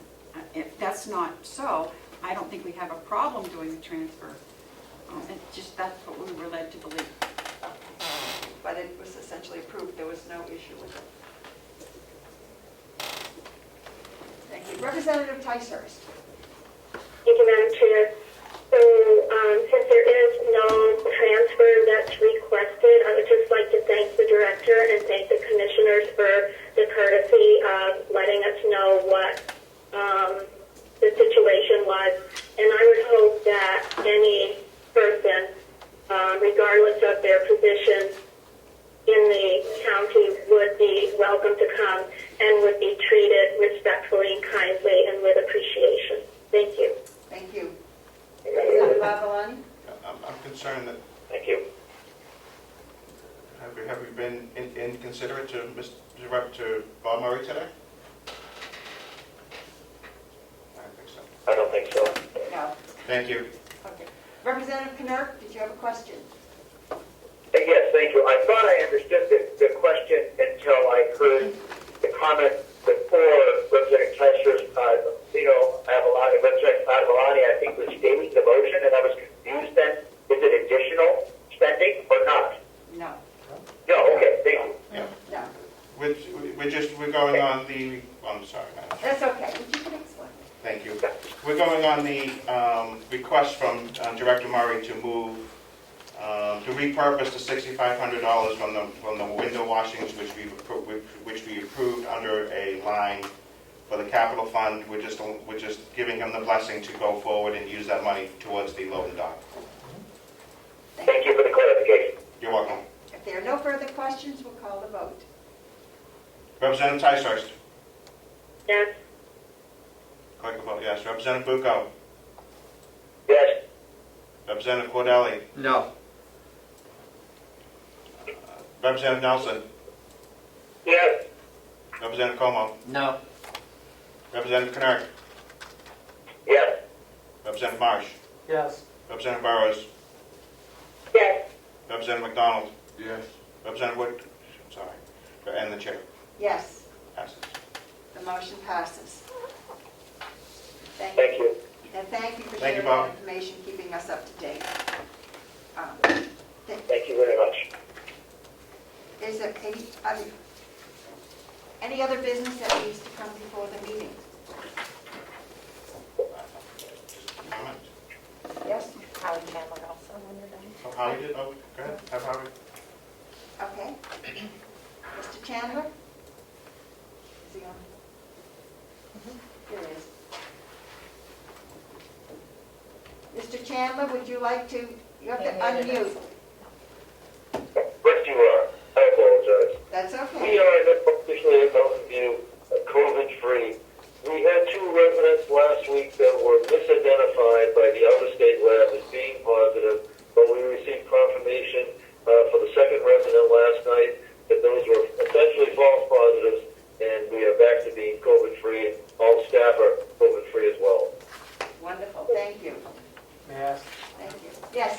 was a difficult week, but staff did a great job in terms of we adapted, adjusted, and made whatever changes we had to in order to be sure that, to our knowledge, we were dealing with two people who were COVID positive, and all well and ended well. Great, and it was a good drill. Representative Marsh. Yes, thank you, Howie. It's good to hear from you. A number of constituents have asked why we're utilizing the services of this private lab, being as that they've had a similar problem in North Carolina. And if you would like to explain that to us, I'd be most appreciative.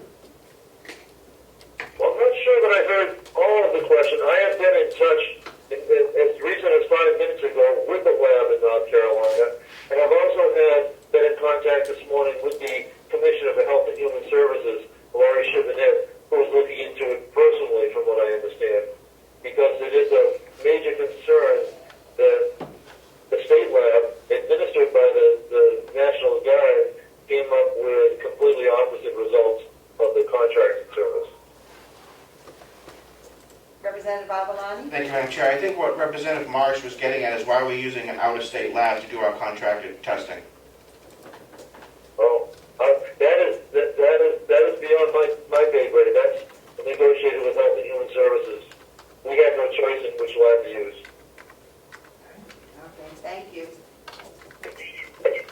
Are there any further? Oh, yeah.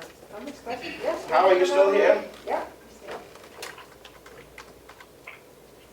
I'm here. Okay, I want to thank you. I think on behalf of the delegation, I want to thank you for your hard work to the whole COVID issue to keep the nursing home COVID-free.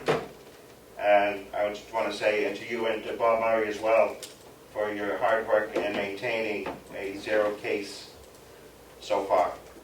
And hope that that will continue into the future. Done an outstanding job. Thank you. Is there anything else to come before the meeting? Yes, Commissioner. Madam Chair, I would just like to ask the delegation, if this particular instance comes up again, if you would like it handled differently so we can do whatever you wish. It's only the middle of the year and it might come up again, so. You mean as far as false positive and? Right. Well, I think you have to be public with what's going on because people need to know. Right. Who made, especially staff and staff families. But it's great that you so quickly came out with the information when they were cleared. Oh, no, I was talking about the loading dock. Oh, the loading dock. That transfer, if you would prefer. Excuse me, Madam Chair, we're unable to hear the conversation. Okay, Sorry. it's mostly my talking, but Yeah. Can you repeat yeah, it? move it back to the middle. Thank you. Yes, Commissioner McCarthy was just wanted to confirm some information for the future. Yes, I just wanted to confirm if this situation comes up as with Mr. Murray again, what the delegation would prefer, or what is the legal. We're understanding that what we did was above board and was fine. It was thought as a courtesy to let you know what was going on, so. Representative Cordelli. This is changing an appropriation that can only be done by the delegation, according to state law. I don't wish to argue, but I'm just...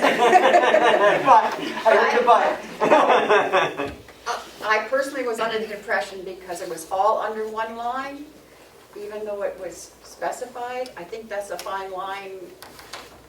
I'm not sure how to handle that. We had discussed doing a transfer, and we were told, no, it's in the same line, and I don't think we need to, so I'm asking for your guidance.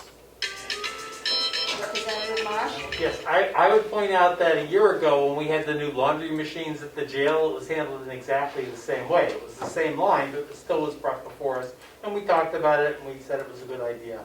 And that way we didn't have to fight about whether a capital appropriation on the same line actually required a line item transfer. Representative Avalani? Thank you. I'm going to echo that. I was going to bring that up as well. And we also had a couple of years back, we had the changeover from cold water to hot water or something like that as well that came before us. I think open and transparent is what we expect. It builds trust between the delegation and the commissioners as to the budget process, so we're not questioning every detail going forward. The problem with migrating lines together under one line without having a specific breakdown of each respective area that the money is going to go to has always been a problem and has always caused concern for us during the budget process of why this was used here, why this was used there. I think moving forward, I think that's an excellent idea to make sure that we're all on the same page, whether it be through a transfer or just a simple request from the commissioners or department head, if it need be, for this particular item, I think was handled properly. Thank you. I would think the scale, if it's over $1,000 or something, but you don't for every little. Right. Okay. Thank you very much. Thank you. Is there anything else to come before the meeting? Yes, Representative Comeau. Thank you, Madam Chair. I'm going to talk about Section 28:3A, and I believe that the county is in violation of the statute. I sued in 2018 because they didn't have the audit done, and back then they had 90 days to complete it. We went back to work in the legislature and changed it to 120 days. It is still not done. And I do not see an executive order that takes the statute and throws it out the window and says they don't have to get it done the way it says. They're expecting, the commissioners are expecting to put this letter or something of this form in the annual report in place of the audit. I don't think that's acceptable. And how is our role going to be handled in this, since the statute says that we're supposed to have that audit report and that management letter to review it? When are we going to meet again to do this? And how are we supposed to say we're not following the statute? I don't know how we're going to handle this. And I think we need to have a discussion about that, because in 2018, when I sued and expended my own $6,000 to make them get the audit completed, the commissioners, Commissioner Hounsel and Commissioner Babson, expended $16,000 of taxpayer money fighting me on it. They still have not put the 2018 audit report and management letter in the 2018 annual report. We were given a draft last year. I don't know what happened to that.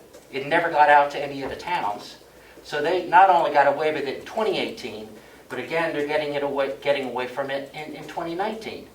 I don't understand. So apparently statutes mean absolutely nothing at all. That's why I want to have the executive committee to sit down and to look at these processes and how they're happening and why we're not getting the changes we've asked for in the finance office to try to get sufficient capacity that we have funded to get capacity to meet some of these issues. And I want to look at those issues.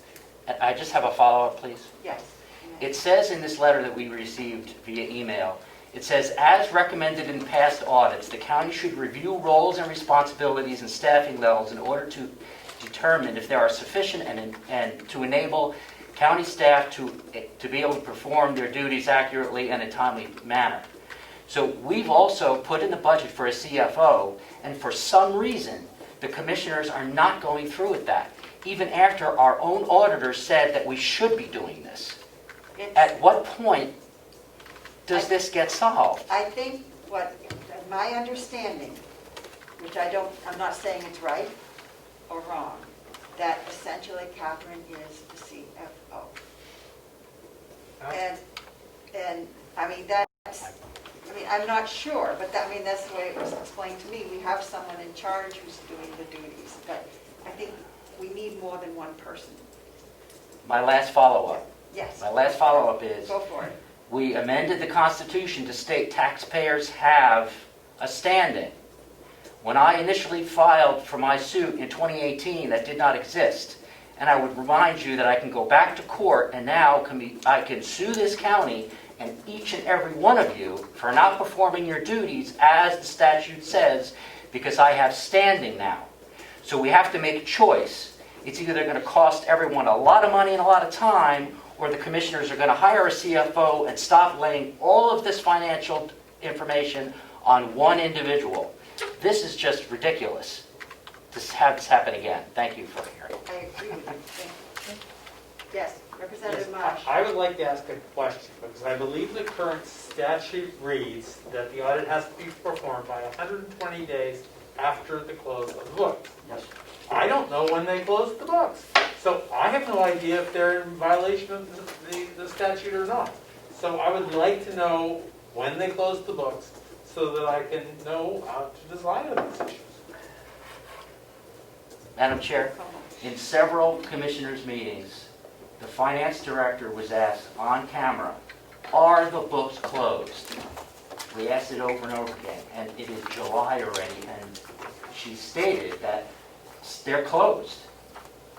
And even if there were 2 or 3 items that weren't completely done, we were told we could get a report and it could still be completed. The auditor told us that. It's all on film and on audio. So they're basically closed. And if they dare say they're not closed, then we've got a problem. If we got books that are open and it's already July. Last in 2018, do you know we waited until almost October to get an audit? And we're here, we're talking about, this is $34 million operation, and we're still doing the same thing 10 years later, and we still don't have a CFO, and all the audits weren't done. I don't know what we're doing. It was in the DRA in 2015 as well. That's a different report. That's a different. It was different, but it keeps being identified, and it's not, nothing is happening. That's why I share your frustrations. Oh, it's more than a frustration. I know. I haven't been around as long to have the frustrations build that high yet. Representative Cordelli? Thank you. 2 things. I think I just lost the first one, so I'll skip to number 2. I think I heard that this letter was going to be included in the annual report. I have a great deal of problem with that because I do not know the genesis of this letter. Why was this letter produced? At whose request? Who gave the auditors information about reasons such as COVID and this list? I have no idea. How would the auditor know what delayed the report? But we heard today that they didn't even ask the county for the information needed to begin the audit until late May. That was the reason my request to you, Madam Chair, to ask the auditors about that, because this does not make any sense to me. And so I would have a great deal of problem if this is included in the annual report, this letter, and I will immediately go to write to each town board of selectmen to state my opinion that this is an invalid submission to the annual report. Representative Comeau? Madam Chair, I have, the genesis was, either last meeting or the meeting before, the discussion was the compilation of the annual report. And in the annual report, you have to have the management letter, the report and the management letter has to be in the audit. So I had asked during the meeting, well, how are we going to do that? How are you going to, and I was speaking to the clerk, Commissioner Babson, because he's actually statutorily responsible for doing the annual audit. I asked, well, how are you going to do that? And I said, I am going to personally ask that the auditor explain how they're not finished already, and perhaps they could give us a list of reasons why there's a delay. Now, not to say that would forego and preempt what the statute requires, but at least it would give us an idea of why it's late. But then when I read this is why I don't see how you could put this in an annual audit. Because it's saying that you don't have enough staff to perform, and that's why they couldn't do what they did. Read what it says. They couldn't complete the audit because we did not give them enough staffing to do it. She's telling you right there exactly why it happened. So I don't know how you would ever put that in an annual report. And this goes right back to, Commissioner Babson, because he is the clerk. He is responsible for this. If he knew this was coming down the pipe, why did he not alert anybody of this until the last minute when it was mentioned in the meeting that, oh, we don't have it, we're not going to have it ready for the audit? Nothing was mentioned. And then I had to remind him that him and Commissioner Hounsel voted to put an actual paragraph in the 2018 audit stating that In your I report. personally, what did I say? Audit, Your annual report. annual report, actually saying that I am personally responsible for expending $16,000, and then he doesn't complete his job. So I don't understand how this, Yes, Commissioner. I just want to make it very clear that I was against the letter and I voted not to put that in the annual report. So, because I don't like the letter myself. So, but again, when you're only one of three, I couldn't stop it. So I don't know where that stands now. Yes, Treasurer? Thank you, Madam Chair. Excuse me. I just wanted to go back to Representative Marsh's question about when the books were closed. I do not know the exact date, pardon me, that the books were closed.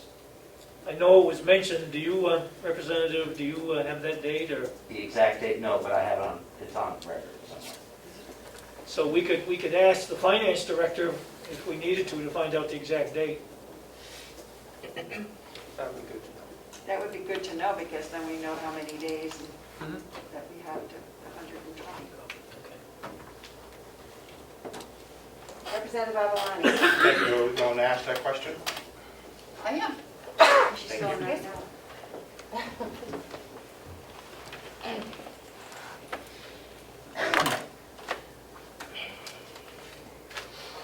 If I may, Madam Chair, it would just seem common courtesy to let the treasurer know that the books were closed, but we're not privy to that information. And the treasurer repeat The that? treasurer doesn't know? Because you don't have access to the system, is that the reason why? Not only do I not have access, I do not have access to the fiscal department.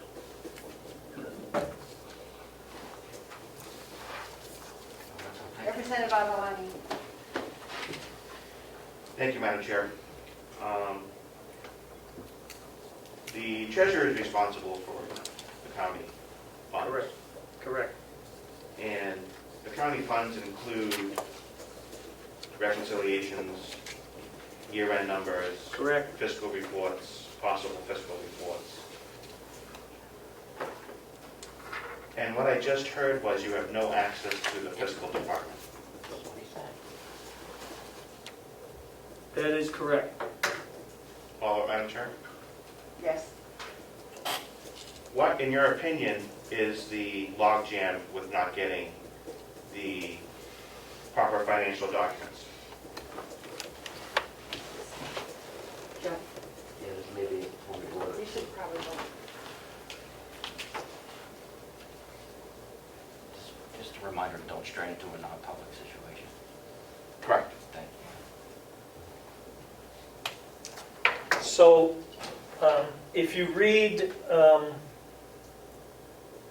the RSA 21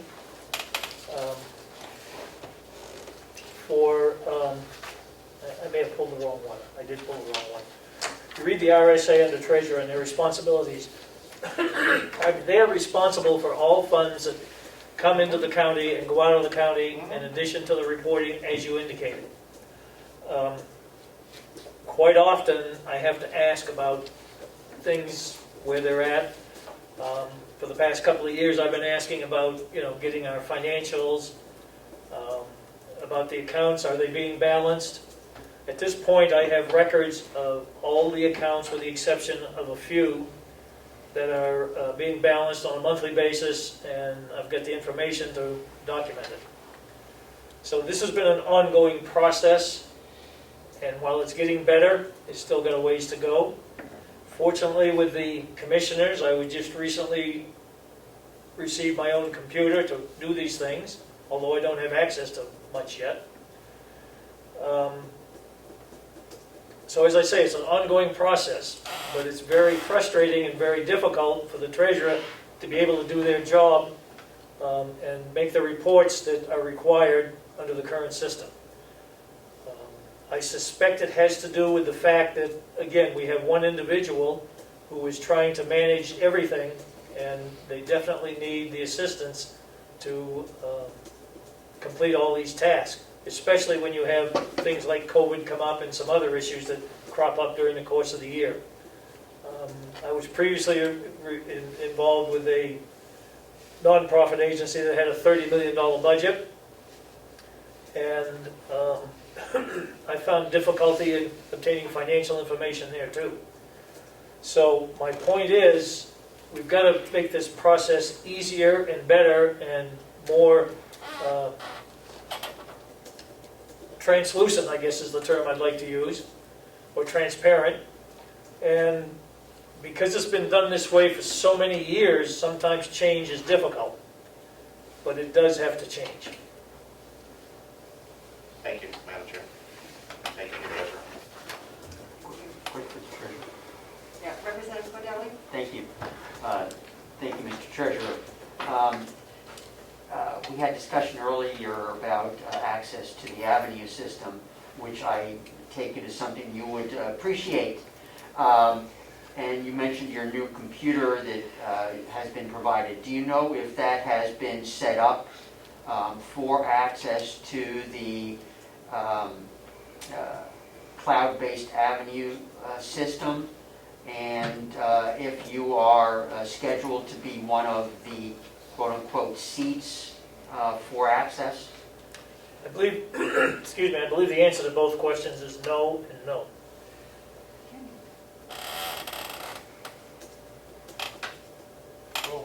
Representative Avalani? Thank you, Madam Chair. Do we have a definitive that that is a no and a no? About as definitive as I can make it. Madam Chair. Representative Avalani? I find it disgusting that the office of the treasurer is not given access to the financial data of the county. I find it disappointing and distressing as well that we've spent a lot of money and a lot of time turning the county around, and we still have the same issues. The treasurer is a big part of the county finances and should have access to just about everything financial within the county, and to not have access to the basic information that we get, let alone access to the Avenue program, is distressing. Welcome to my frustrations. And to the balance of that, everything is being done. I received those financials the same time you did last night. Representative Nelson?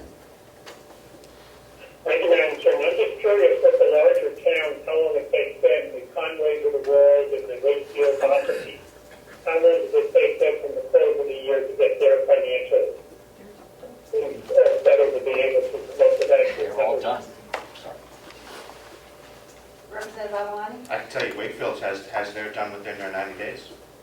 Town of Ossipee, if I may, Madam Chair, Town of Ossipee has theirs all done, and they utilized the gentleman that we utilized to try and help us here. Representative McDonald, how long does Wolfboro? Oh, they're all done. They're all done. And what's the size of our budget in Wolfboro? 30 million. 30 million? Did he say 30 million? Yes. Thank you. And they're done. The audit is done? What's that? The audit is done? Yes, everything's all done. Representative Avalani? Correct. I think the budget in Wakefield is, minus the school, is about $6 million. We have our own power company too, so that kicks it up 7 million. 7 million. I ran a nonprofit that our budget was only about $1 million, so I'm not talking about that. But my financial office, I had 2 people in there who were professional bookkeepers, because maintaining the different funds for the different, because the different sources, you had to track everything separately. But I had 2 people in there, and this is over 30 million, and this one, just. Yes. Thank you, Madam Chair. The auditor's letter says it all. The commissioners have to somehow be, maybe just morally compelled, to try to get more staffing in the office, a CFO. You know, I don't know what the other answer is. And then Avenue, the implementation of it, the proper seats, we're going in the right direction, but we can't just ignore and just, because it's a political season, just ignore all this and leave all this to the next delegation and let them fix it. Thank you. Representative Cordelli? Yes, several years ago, there was an administrative assistant position in the business office. The person left that position. It went unfilled for 9 months with no attempt to rehire, so the position was cut from the subsequent budget. I believe it was last year that position was restored at the request of the commissioners. It is my understanding that that person has a great deal of experience in accounts payable and other areas of financial matters, but is woefully underutilized. I think we need to be careful. Thank you. Okay. We cannot get into personal I would just things make without going into executive Right. session. Right. So, And I apologize, I just say we have to look at utilization of the staff in that office. I'll leave it at that. Representative Marsh? Yes, I believe at the end of the day, the commissioners are not responsible to us. We make a budget, we have to provide funding so that they can hire the people to manage the finances and get the audit done as required by statute. But at the end of the day, we can't force them to spend the money. The people that the commissioners are responsible to, if they're not actually doing the job of getting this done, is the voters. So we've done everything we can here, guys, and I think our continuing to debate something that's entirely beyond our control, except to serve the purpose of making sure the voters know that we did our job, we have really nothing else for us to do. Representative Bucco was first. Representative Bucco? Thank you, Madam Chair. I have a question that the next time we use a Zoom meeting, is it possible for the people who are live in attendance there at the office to have an individual microphone? Because it seems like if the people who are participating from home and speaking into their computers, it's all right, we're able to hear them, but the ones that are coming through as comfy hosts, it sounds like if they were using one central mic, it's almost impossible to hear what they're saying. We'll have a new conference phone this week. We will have a new conference phone. There are issues with this conference phone, which is why it's really bad this time. And that's, we're trying to move the phone so that the microphone can pick it up. So it should be better in the future. Thank you for your response, but I wasn't able to understand anything. They're getting a new phone. I'm not going to get in trouble with the union for doing this someday. We are updating the equipment. They had an issue with the phone, and this one is not working well. So they're getting a new microphone on the new phone. So we Thank you. apologize. Representative Ticehurst. Thank you, Madam Chair. I have a question for the Commissioner. I wonder if Commissioner McCarthy is still present. Yes, she is. Thank you. Commissioner McCarthy, would you please just remind us or update us as to how the business office is staffed right now, including the financial department? My understanding was that we did have a person who was assisting in that financial department, and I don't know if I'm out of date on my information or confused or what. At the present, there are 3 people in the business office. There is a finance director, a bookkeeper, and an administrative assistant who is also in the finance department. Thank you. And I do have an update on the closing date. We, according to our finance director, As far as she's concerned, they aren't closed. We do not have a close date. She's still working on it. I just- Repeat that could- last. Yeah, could we, I wasn't, she was facing the other way. Could I hear that statement again? The finance director is still working on closing the books.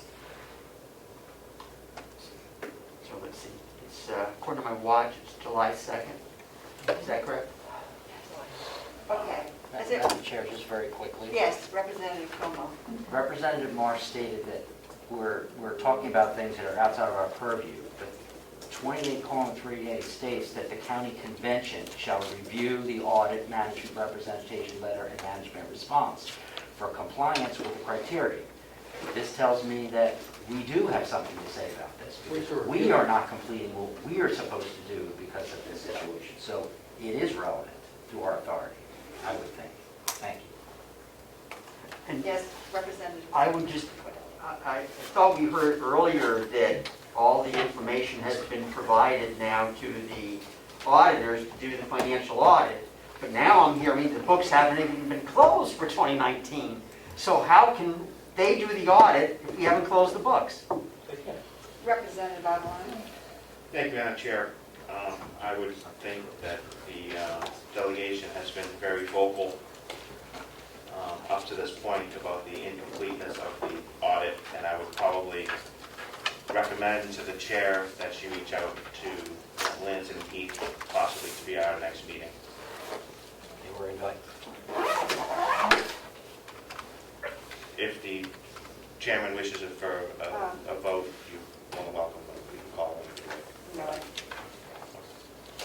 Is there anything further to come before the meeting? I think we have made known our feelings about this. Did you want to speak? I'm sorry. Thank you. I just wanted to introduce the delegation to our new,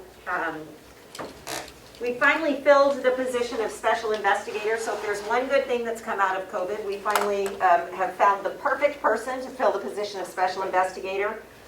We have retired Chief Chris Warren here. He's retired from the Campton Police Department, where he spent 21 years as the chief.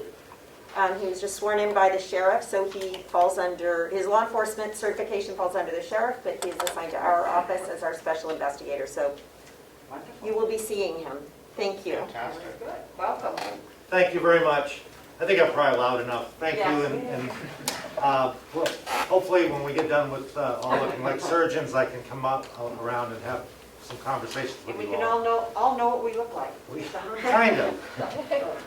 Thank you again. Thank you. Representative Avalon. Could you just give us a quick, I know that the county attorney gave a quick background review. Could you just expound a little bit for us, for people at home to understand a little bit of your job and a little bit your expectations and what you want to do going forward? It's an exciting position in that more and more throughout the state and even the country, their county attorneys and district attorneys have investigators. For this specific county, and after long conversations with your county attorney, this is a very rural county, much like Grafton County, which is where I was the police chief, and we found that the communication between the various police departments and the county attorney is crucial. I speak police officer, It's okay. and so that is helpful in that we have the prosecution piece and we have the investigatory piece through the police departments. They are still doing, sorry, I keep turning my back on people. They're still doing their jobs in their own communities. You mentioned Wakefield, I'll give that as an example. Wakefield has a case, and that case gets investigated, and then they bring that case to the county attorney if it's a felony or within her jurisdiction. And if it's like the county I'm from, my police department would just pass it off and that's it, you're done. Right. And there's not a lot of communication. And then something happens with the case, or there's a plea offer, and there's not a lot of communication because that county attorney's office is busy, because they have, in Grafton, they have 37 communities to deal with. So there's that lack of communication, and then that builds a negative relationship. And that's what we want to attack first, is bring that relationship, a positive, good working relationship where I'm communicating back and forth with many of the police departments and police chiefs. There's some communities that aren't familiar with how to perhaps conduct an investigation to the point where they want to, or they wish that they could. And I can offer my expertise to that as well.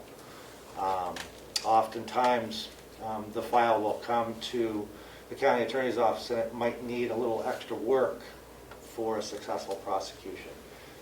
That's where I could also be of some assistance. So it's an exciting period of time in that it's a position that they haven't had here before. So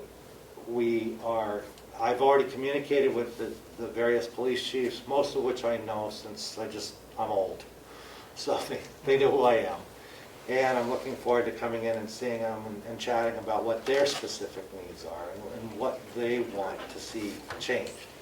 And I think that opening up that line of communication between the county attorney's office and those police departments is going to be a very positive thing. Is there anything else I could specifically answer for you? Perfect, thank you. Okay, and welcome to the county. Thank you very much, Thank everybody. you. We look forward to working with you. As do I. Thank you. Okay.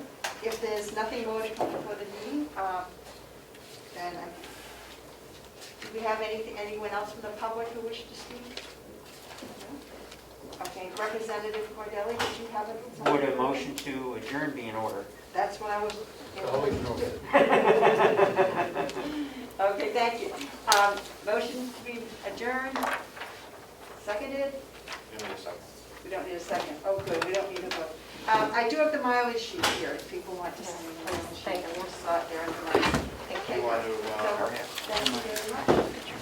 do people at home get the meeting fee, or do they get, They get the meeting fee. I fill in that they're participating remotely, so Okay, sign they're it. taking care of it. So if you wouldn't mind signing the form, I'll fill it in for you. Fascinating meeting. thank you.